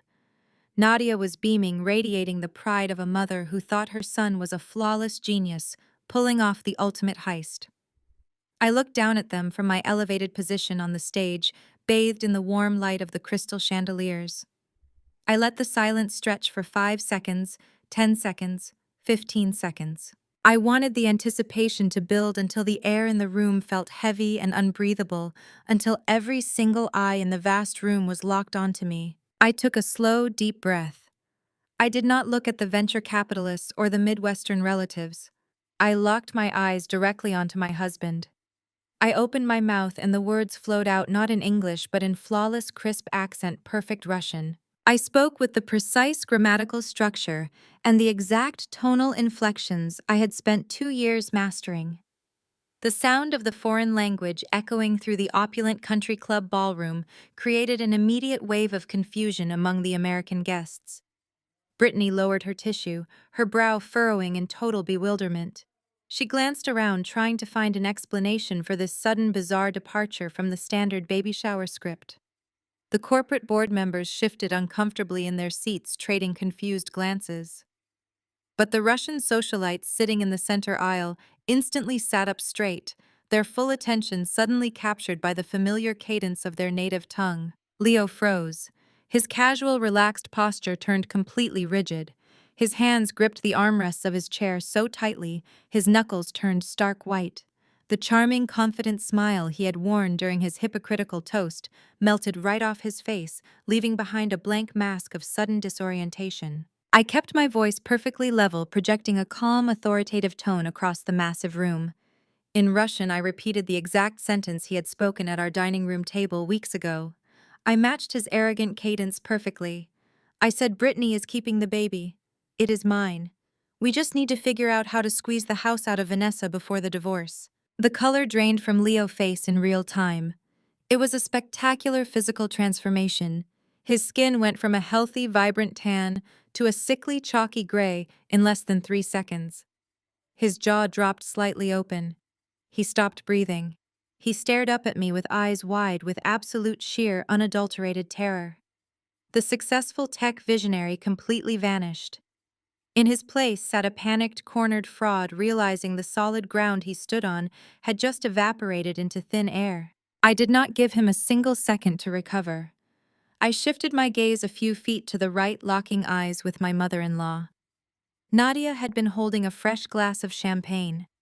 When I began speaking Russian, a look of mild surprise had crossed her features. But as the meaning of my words registered, her face contorted into a mask of pure horror. Her eyes bulged and she brought her free hand up to clutch at the collar of her emerald dress. I spoke directly to her, mirroring the exact warm, approving tone she had used that night. In Russian, I repeated her exact reply. I said, "Good. You deserve a real family, not a cold calculator." I watched Nadia's body begin to tremble. I continued speaking in Russian, my voice growing colder and more precise with every syllable. I told them that I had understood every single word they had spoken in my home for months. I explained that I had spent 2 entire years waking up at 5 in the morning to study their language. I told them I had hired private tutors and listened to audiobooks to perfect my pronunciation. I wanted to surprise my husband with a beautiful gesture of love and loyalty for our anniversary. Instead, I received a front row seat to my own betrayal and degradation. I saw Leo try to swallow, but his throat was clearly completely dry. He opened his mouth to speak, to interrupt, to do anything to stop the avalanche descending upon him, but no sound came out. He was entirely paralyzed by the sheer magnitude of his miscalculation. His eyes darted wildly around the room, searching for an escape route that did not exist. I raised my voice slightly, ensuring every Russian speaker in the room could hear me clearly over the low murmurs of the confused crowd. I began reciting the endless stream of insults they had hurled at me in my own kitchen. I told the room that Nadia had called me a stupid, gullible cow while standing right behind me as I read fraudulent legal documents. I recounted how they had mocked my career, calling me a barren wife who was only useful for generating cash. I repeated their cruel jokes about using my hard-earned money to celebrate the child he had conceived with his beautiful young mistress. The Russian socialites at the center tables gasped out loud. Several of the older women covered their mouths with their manicured hands, staring at Nadia in absolute shock and disgust. Nadia's entire social standing within her tight-knit immigrant community was built on projecting an image of traditional values, moral superiority, and flawless family success. She attended their weekly church services and hosted their charity luncheons, always positioning herself as a pillar of the community. In less than 2 minutes, I had publicly exposed her as a malicious, scheming participant in her son adultery and financial abuse. The judgmental whispers of her peers began to ripple through the tables, compounding her humiliation. I could see the exact moment she realized she would never be able to show her face at her social club again. Her reputation was entirely incinerated. I turned my attention back to Leo. In Russian, I detailed his master plan. I explained to him that I had placed my phone on the kitchen counter and recorded his conversation with his mother. I told him I knew all about his fake financial crisis. I recounted his brilliant strategy to trick me into signing over the deed to my house by pretending his startup was failing. I repeated his exact words about filing for divorce the very next day and hiding his money in offshore accounts so he could demand massive spousal support from the cold calculator. I watched the realization hit him with the force of a freight train. He finally understood that my hesitation over the refinancing documents had been a calculated performance. He realized that the loving, supportive wife who had eagerly agreed to fund this lavish baby shower was a complete fabrication. He knew in that exact moment that every single move he had made over the past month had been actively monitored, analyzed, and countered. He was not the mastermind playing a brilliant game of chess. He was a pawn walking blindly onto a board I completely controlled. Leo began to hyperventilate. His chest heaved as he struggled to pull oxygen into his lungs. He gripped the edge of the table, shaking his head in a silent, desperate plea for me to stop. He looked around the room like a trapped animal, but the private security guards I had hired were already moving into position, blocking the main mahogany doors. There was nowhere for him to run. There was no way out of the grand ballroom. I looked back at Nadia. She was shaking so violently that the champagne in her crystal glass was spilling over the rim and splashing onto her expensive dress. She tried to step backward to retreat from the crushing weight of my gaze and the judging stares of her friends, but her high heel caught on the edge of the heavy carpet. The crystal champagne glass slipped from her trembling fingers. It plummeted toward the polished marble floor. The glass hit the marble with a sharp, violent crack. The crystal shattered into 100 glittering pieces, sending a spray of champagne and jagged shards across the aisle. The sharp noise cut through the low, confused murmurs of the American guests like a gunshot. The entire grand ballroom fell into a dead, heavy silence. The string orchestra members sat perfectly still with their bows resting on their knees. The catering staff stopped moving, their silver trays frozen mid-air. Every single person in the room stared at the stage, waiting to see what would happen next. I stood under the towering white and gold floral arches, looking down at the absolute wreckage of my husband and my mother-in-law. They were completely broken, stripped of their arrogance and their secrets. They were drowning in the sudden, terrifying realization that they had brought the cold calculator to their own execution. I let the heavy silence stretch out, allowing their terror to fully permeate the opulent room. A slow, genuine smile spread across my face. It was the first real smile I had worn in weeks. It was a smile of absolute, unadulterated victory. I tapped the side of the microphone twice. The sharp thumping sound echoed through the massive speakers, bringing the attention of the confused English-speaking guests back to the center of the stage. They had watched the dramatic physical collapse of my husband and mother-in-law without understanding a single word of the context. Their faces were painted with raw confusion and dawning alarm. I smoothly switched my language, dropping the Russian entirely. I looked out over the sea of venture capitalists, corporate board members, Midwestern relatives, and socialites.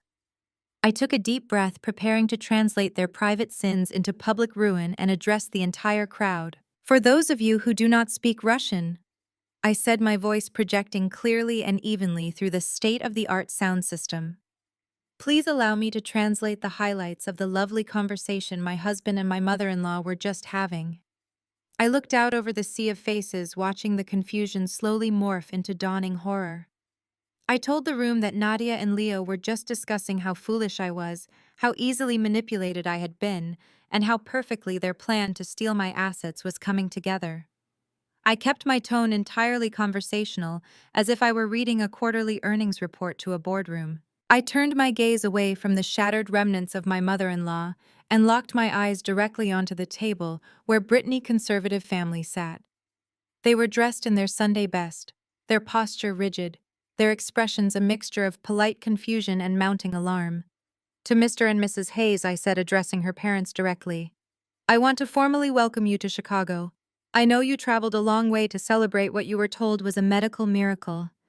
You raised your daughter with strict traditional values, and you came here today believing she had made the difficult but honorable choice to embark on single motherhood via an anonymous sperm donor. I paused, letting the heavy silence of the grand ballroom amplify my next words.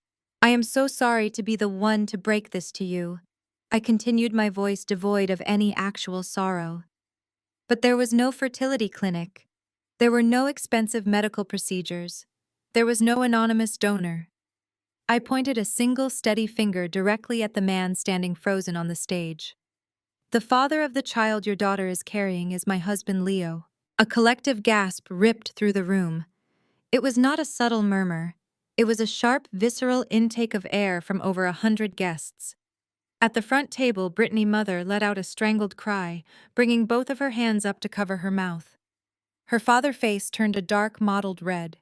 He pushed his chair back with a loud scraping sound, standing up as if he had been physically struck. The Midwestern relatives stared at Brittany with absolute sheer revulsion. Their perfect, successful daughter, the pride of their small town, had just been exposed as a common mistress, carrying the child of a married man. Brittany scrambled to her feet. The blush-pink designer maternity gown tangled around her ankles as she stumbled forward. Vanessa, no! She cried out, her voice shrill and desperate. She grabbed the edge of the stage, looking up at me with wild, terrified eyes. She is lying. Please, everyone, she is just jealous. She is crazy. She has always been jealous of me. I did not raise my voice. I did not flinch. I simply looked down at her with clinical, emotionless precision. I pulled a small, sleek remote from my pocket and clicked a button. I had coordinated with the audio-visual team earlier that morning, requesting access to the ballroom's massive projection screens normally used for corporate presentations. The two giant screens flanking the stage flickered to life. High-resolution images illuminated the dark corners of the room. There was the receipt for the $2,000 luxury bassinet shipped to her apartment. There was the billing statement for the $800 maternity dress she was currently wearing. There was the time-stamped credit card transaction from the high-end steakhouse on a Tuesday in October, placed right next to her own social media post from that exact same night. I read the data points aloud, stripping away every single layer of her carefully constructed lie. I detailed the prenatal vitamins funded by my marital assets. I exposed the luxury apartment lease paid for by my joint savings account. I laid out the timeline with the absolute undeniable accuracy of a forensic audit. The evidence was glaring, objective, and entirely irrefutable. Brittany stopped screaming. Her mouth opened and closed, but no sound came out. She looked at the massive screens and then looked back at her parents. Her father slowly shook his head, turning his back on her completely. Her mother was weeping quietly into a napkin, unable to even look at her daughter's face. Brittany's entire social reputation, her carefully maintained image of wholesome independence, was completely incinerated in front of her family and her peers. But I was not finished. Exposing her infidelity was simply addressing the moral crime.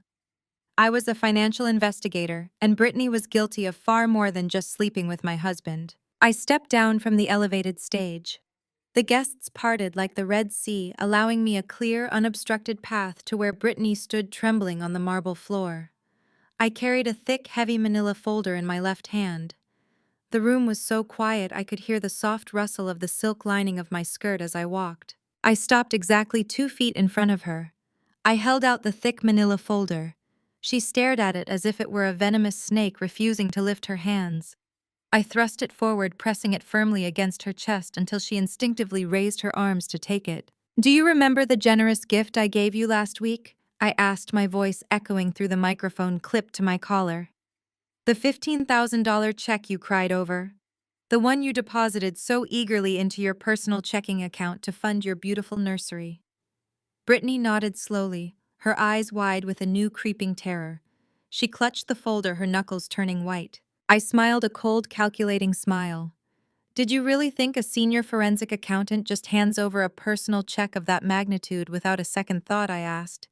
"Did you think I was just a naive, generous friend opening my wallet to fund your betrayal?" I turned slightly, ensuring the entire room could hear the mechanics of her financial execution.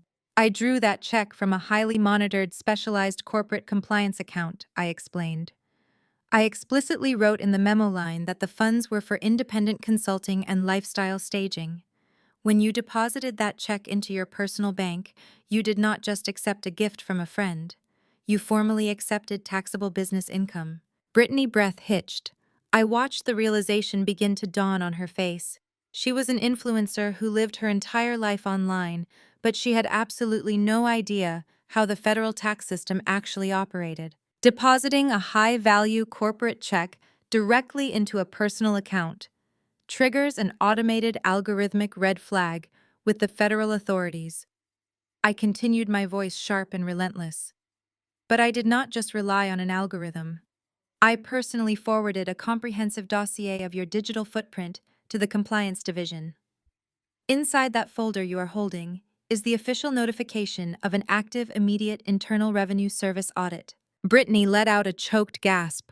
She scrambled to open the manila folder, ripping the flap back. She stared at the dense legal paperwork, the official government letterheads, and the detailed schedules of her financial history. I listed her crimes to the captive audience. "For the past 4 years, you have accepted luxury brand sponsorships, free international vacations, high-end merchandise, and paid promotional campaigns. You have lived a lavish public lifestyle entirely built on undeclared income. You have never filed a single Schedule C. You have never reported your influencer revenue. You have committed systematic, long-standing tax fraud." I took a single step closer, lowering my voice so the microphone picked up the quiet, deadly serious tone of my words.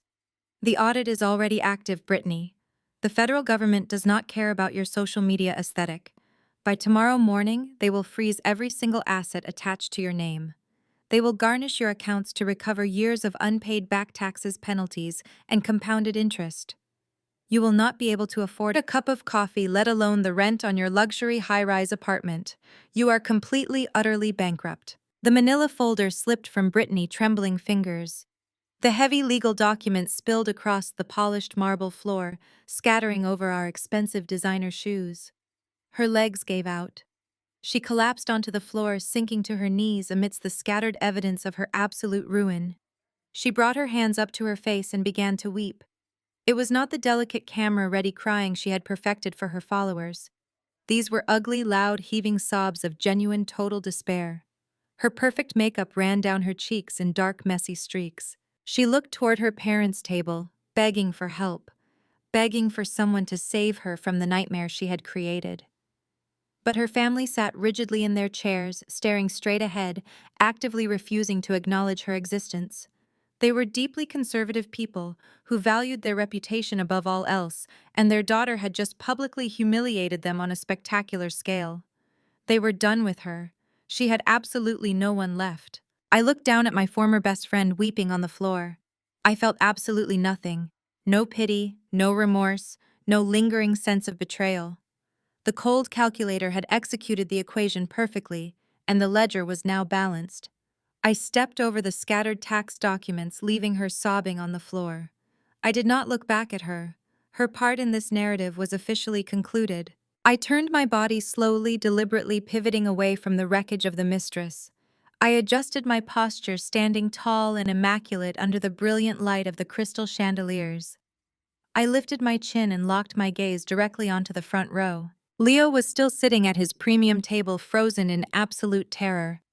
Next to him sat the venture capitalists, the angel investors and the corporate board members who controlled his entire professional destiny. They were staring at me, their eyes wide with a mixture of shock and predatory anticipation. They recognized a hostile takeover when they saw one.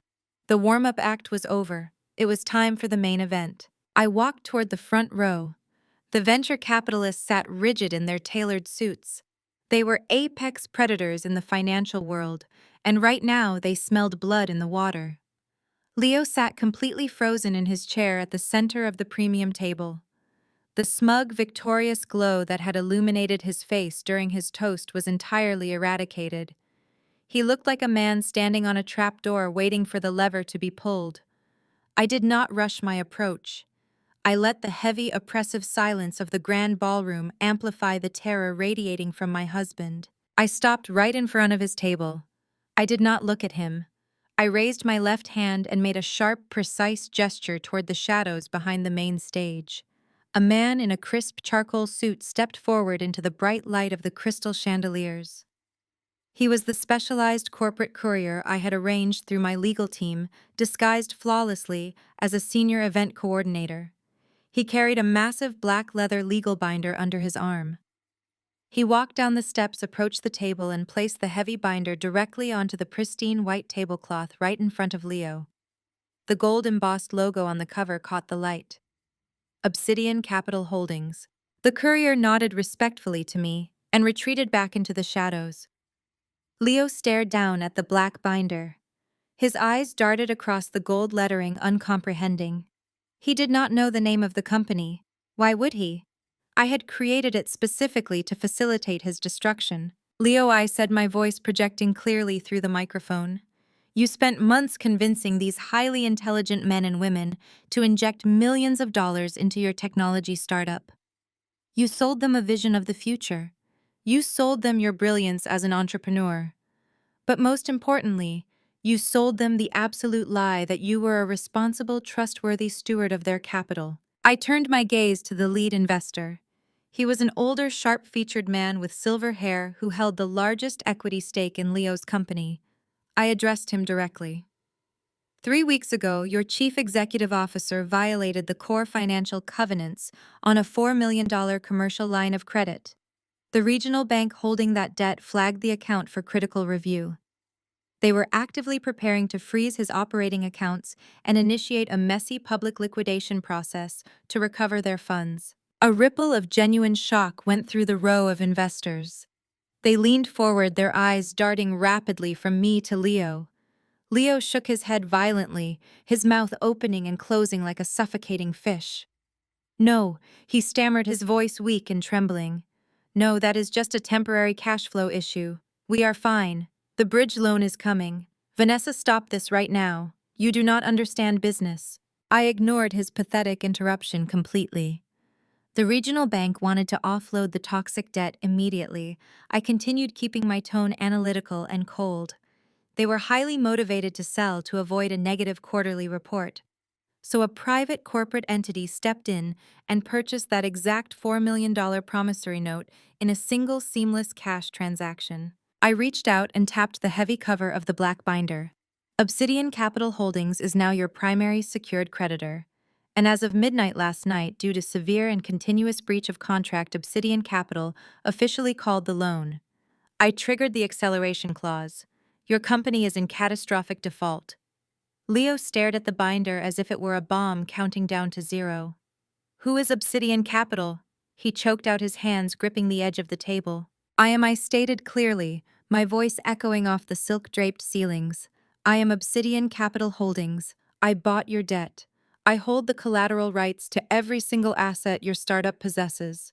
Your physical servers, your proprietary code, your office leases, your intellectual property.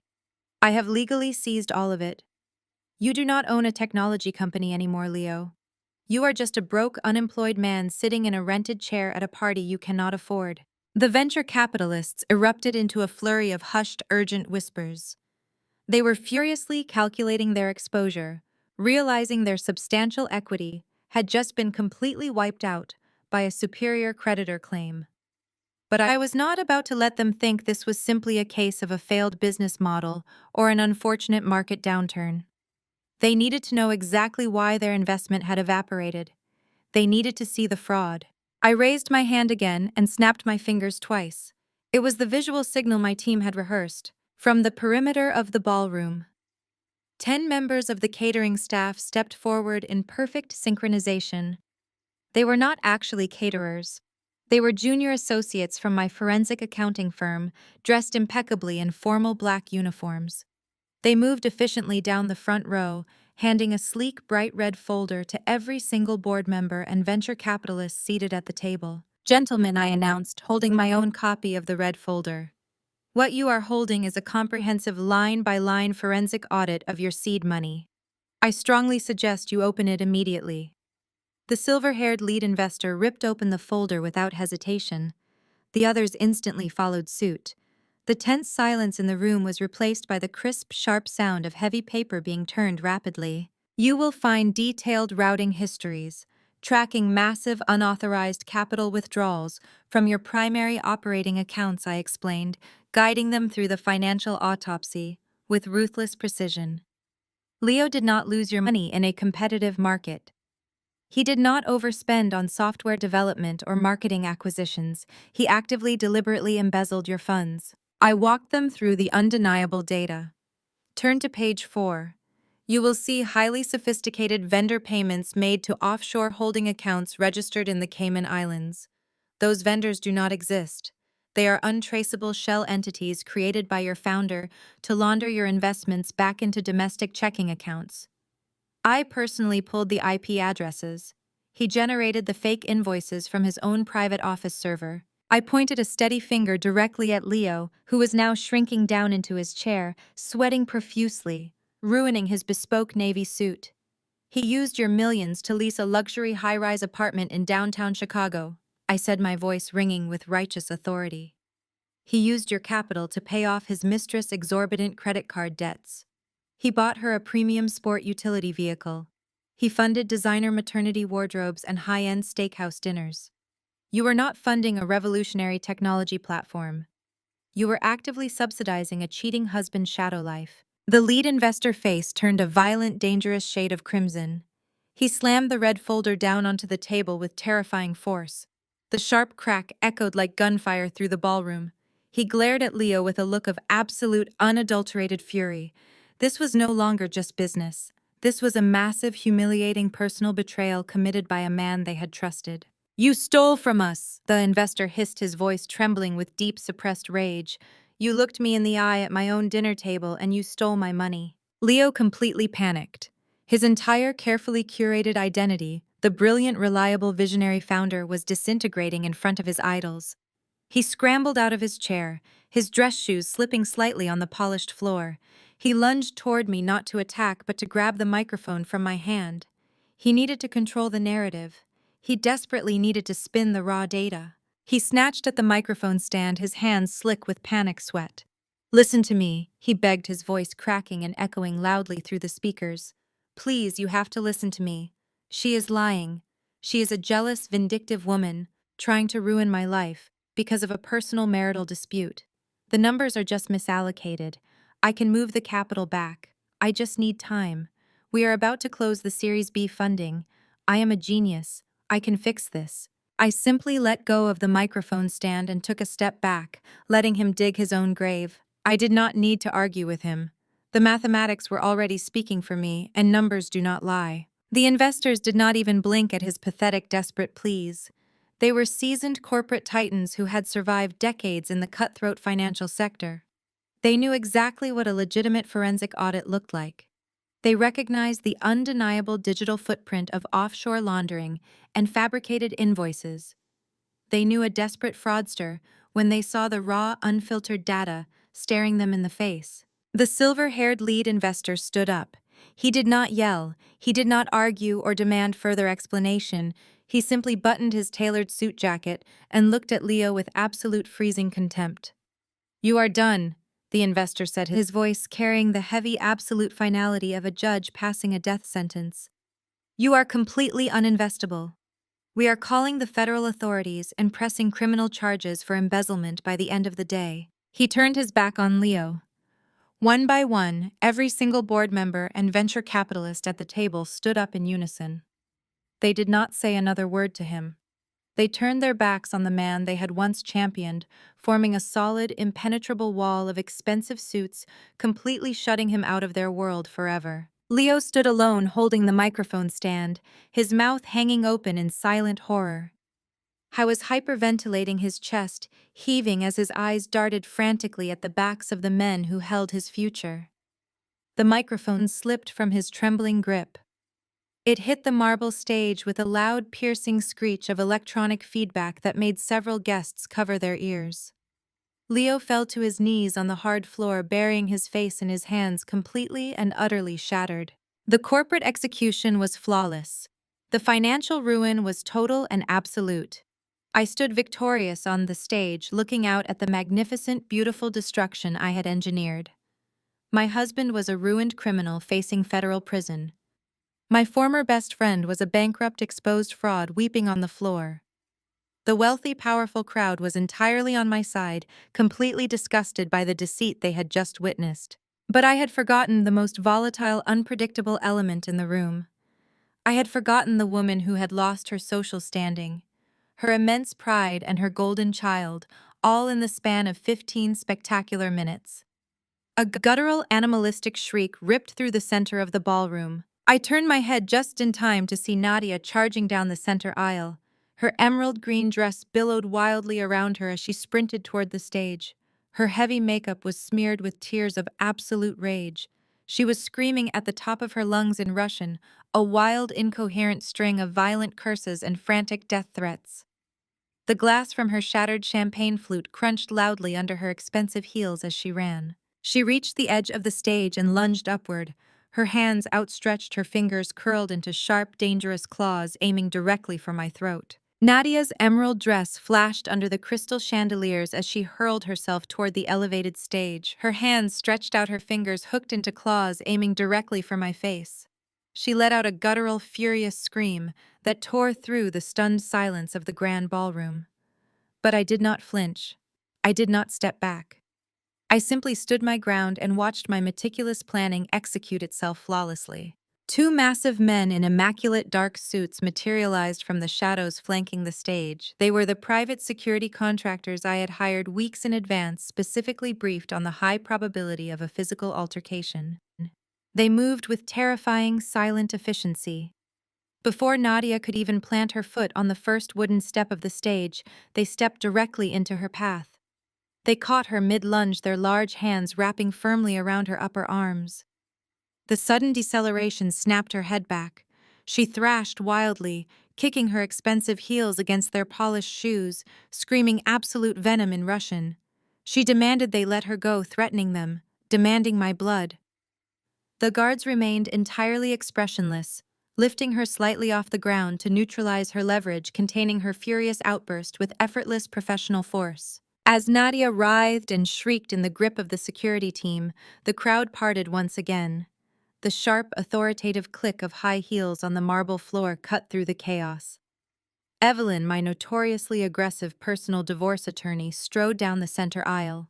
She wore a tailored crimson suit and carried a stack of heavy legal folders. She bypassed the frantic, weeping figure of Brittany on the floor and walked straight toward Leo, who was still kneeling beside the front table, completely shattered by his corporate execution. Evelyn stopped just inches from Leo. She looked down at him with the cold, detached disdain of a professional predator evaluating cornered prey. She pulled a thick stack of documents bound with a blue legal cover from her folder and dropped it directly onto his lap. "You have just been served," she announced, her voice projecting clearly across the silent room. "Those are immediate, ironclad filings for the dissolution of your marriage. The petition cites irreconcilable differences, compounded by egregious financial infidelity, marital asset dissipation, and the unauthorized diversion of joint funds to sustain an extramarital affair. We have filed emergency injunctions freezing every single remaining shared account. You have absolutely zero access to Vanessa's capital, her savings, or her corporate earnings effective as of 9 this morning. Do not attempt to use your credit cards, Leo. They will decline. Leo stared blankly at the divorce papers resting on his thighs. He raised his hands, shaking uncontrollably, but he could not bring himself to touch the documents. His breathing was shallow and erratic. His entire identity, his wealth, his marriage, and his company had been completely vaporized in the span of 30 minutes. Evelyn did not give him a moment to process the divorce. She pulled a second, thinner document from her folder. This one was printed on stark, heavy white paper, featuring the seal of a prominent New York real estate firm. She tossed it onto the floor right next to his trembling hands. That is a legally binding eviction notice. She continued, pivoting slightly to ensure Nadia, still struggling in the arms of the security guards, could hear every single word. As Vanessa expertly outlined earlier, the $1.2 million property you currently reside in is completely protected by a generational blind trust. You are not a homeowner, Leo. You and your mother are legally classified as temporary guests of the trust. Your welcome has been officially and permanently revoked. Nadia stopped thrashing for a split second, her eyes widening in horror as Evelyn's crisp English translated the reality of her living situation. You have exactly 24 hours to vacate the premises, Evelyn stated, her voice slicing through the heavy air of the ballroom. The clock started the moment this document hit the floor. If you or your mother are found on the property after noon tomorrow, the local police department has been preemptively authorized to arrest you both for criminal trespassing. Private armed security is already stationed at the perimeter of the house to ensure you do not attempt to damage or remove any property belonging to the trust. Take your clothes, take your personal electronics, and get out. The sheer, overwhelming brutality of the legal ambush finally broke the remaining tension in the room. The grand ballroom instantly dissolved into absolute chaos. The venture capitalists in the front row did not waste another second looking at Leo. The silver-haired lead investor pulled out his cell phone, dialing his corporate crisis management team. He loudly ordered them to freeze all digital access to the startup's servers, lock the physical office doors, and alert the federal authorities regarding the embezzled seed capital. He turned to the other board members, gave a sharp nod, and they all marched toward the exit in unison. They walked right past Leo, stepping over the scattered tax documents on the floor, entirely erasing him from their professional world. He was officially fired, disgraced, and marked for federal prosecution. On the other side of the room, Brittany's conservative parents finally moved. Her father's face was still flushed with deep, humiliated rage. He stood up, buttoned his suit jacket, and grabbed his wife's arm. They did not walk toward their daughter, who was still weeping hysterically on the marble floor, begging for them to look at her. They walked in the exact opposite direction. Her sisters followed closely behind, their faces pale with shock and embarrassment. Brittany screamed for her mother, reaching out her hand, but her mother kept her eyes firmly fixed on the heavy mahogany doors of the exit. They abandoned her there amidst the ruined floral arrangements and the shattered illusions of her influencer lifestyle, utterly disgusted by the massive fraud and public humiliation she had brought upon their family. Nadia's Russian socialite friends were scrambling from their tables, whispering furiously among themselves as they gathered their designer purses and rushed toward the exits. They wanted nothing to do with the disgraced matriarch who had lied to them about her son's brilliance. Nadia watched her entire social circle evaporate, her status completely eradicated. She slumped against the security guards, the fight finally draining out of her, replaced by a hollow, crushing despair. I stood on the stage, observing the magnificent collapse of the parasites who had tried to consume my life. The opulent facade of the baby shower lay in absolute ruins. The classical string orchestra was quietly packing away their instruments. The catering staff stood silently against the walls. The massive floral arches dripped white roses onto the floor, framing the wreckage of the people who had called me a barren, cold calculator. I reached up and unclipped the small microphone from my collar, placing it gently onto a nearby cocktail table. I smoothed the fabric of my tailored skirt, picked up my glass of sparkling water, and walked down the steps of the stage.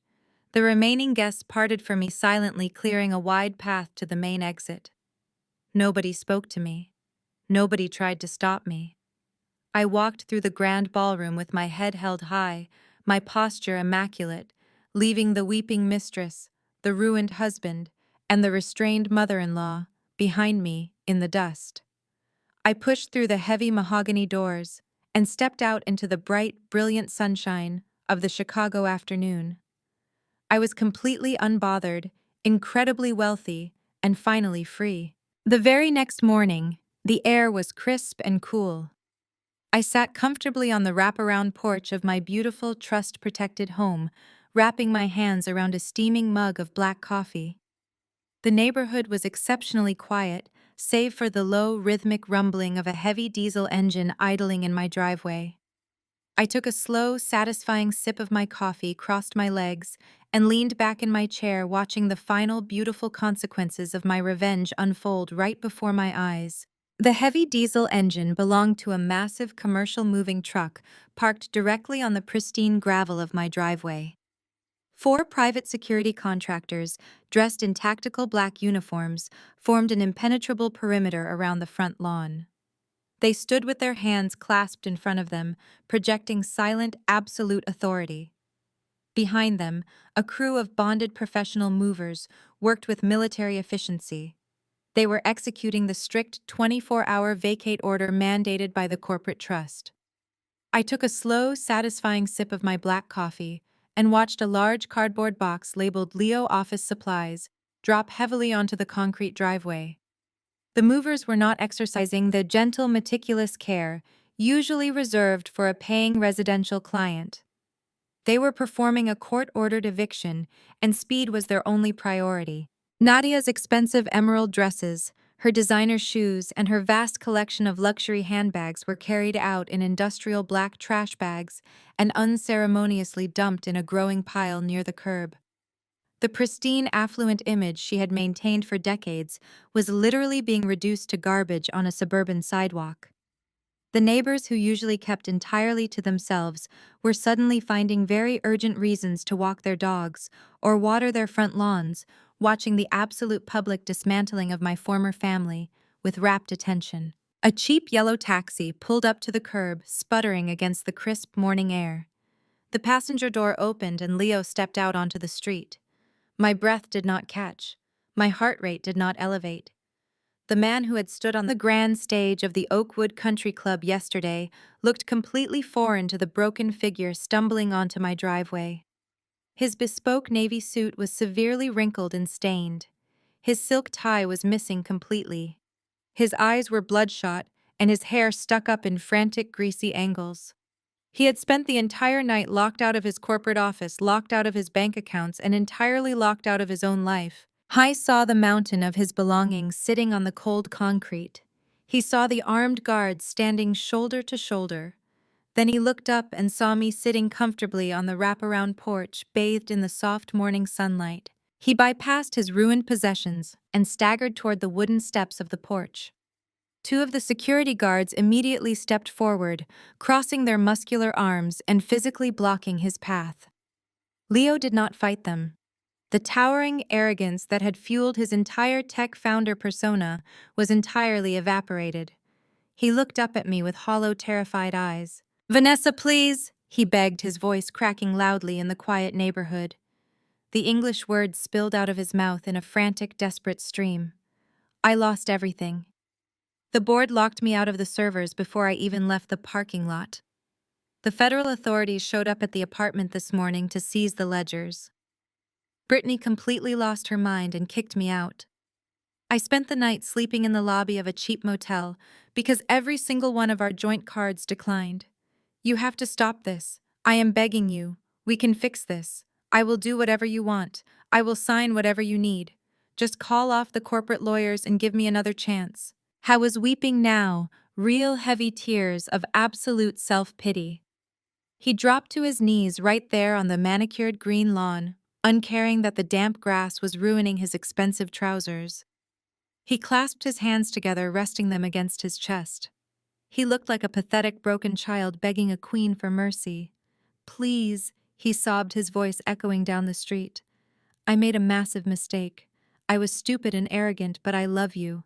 You are my wife. You are the only person in the world who can save me from federal prison." I did not feel a single ounce of sympathy. I placed my ceramic coffee mug gently onto the small wicker table next to my chair. I stood up, smoothing the fabric of my silk robe. I walked to the very edge of the wooden porch, looking down at the man kneeling in the dirt. I looked at the dark circles under his eyes and the desperate trembling of his hands. I thought about the months I had spent preparing meals for him while he funneled my salary to his pregnant mistress. I thought about the cruel laughter he shared with his mother in my kitchen, treating my home like a temporary hotel while he plotted to steal it. I looked down at him with absolute clinical detachment. I did not raise my voice. I did not scream or throw insults the way he and his mother had done to me. I simply looked him dead in the eye and spoke in sharp, flawless Russian. Go find a new house. I said, the foreign syllables cutting through the cool morning air like shards of ice. This one belongs to the cold calculator. Leo flinched backward as if I had physically struck him across the face.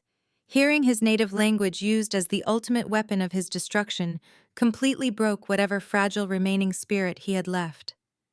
He realized in that exact moment that there was absolutely no negotiation. There was no mercy.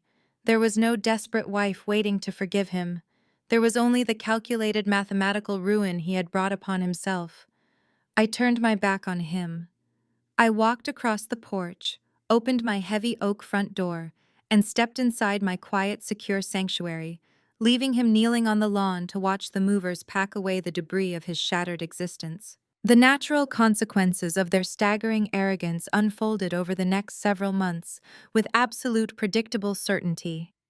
I did not have to lift another finger to ensure their destruction.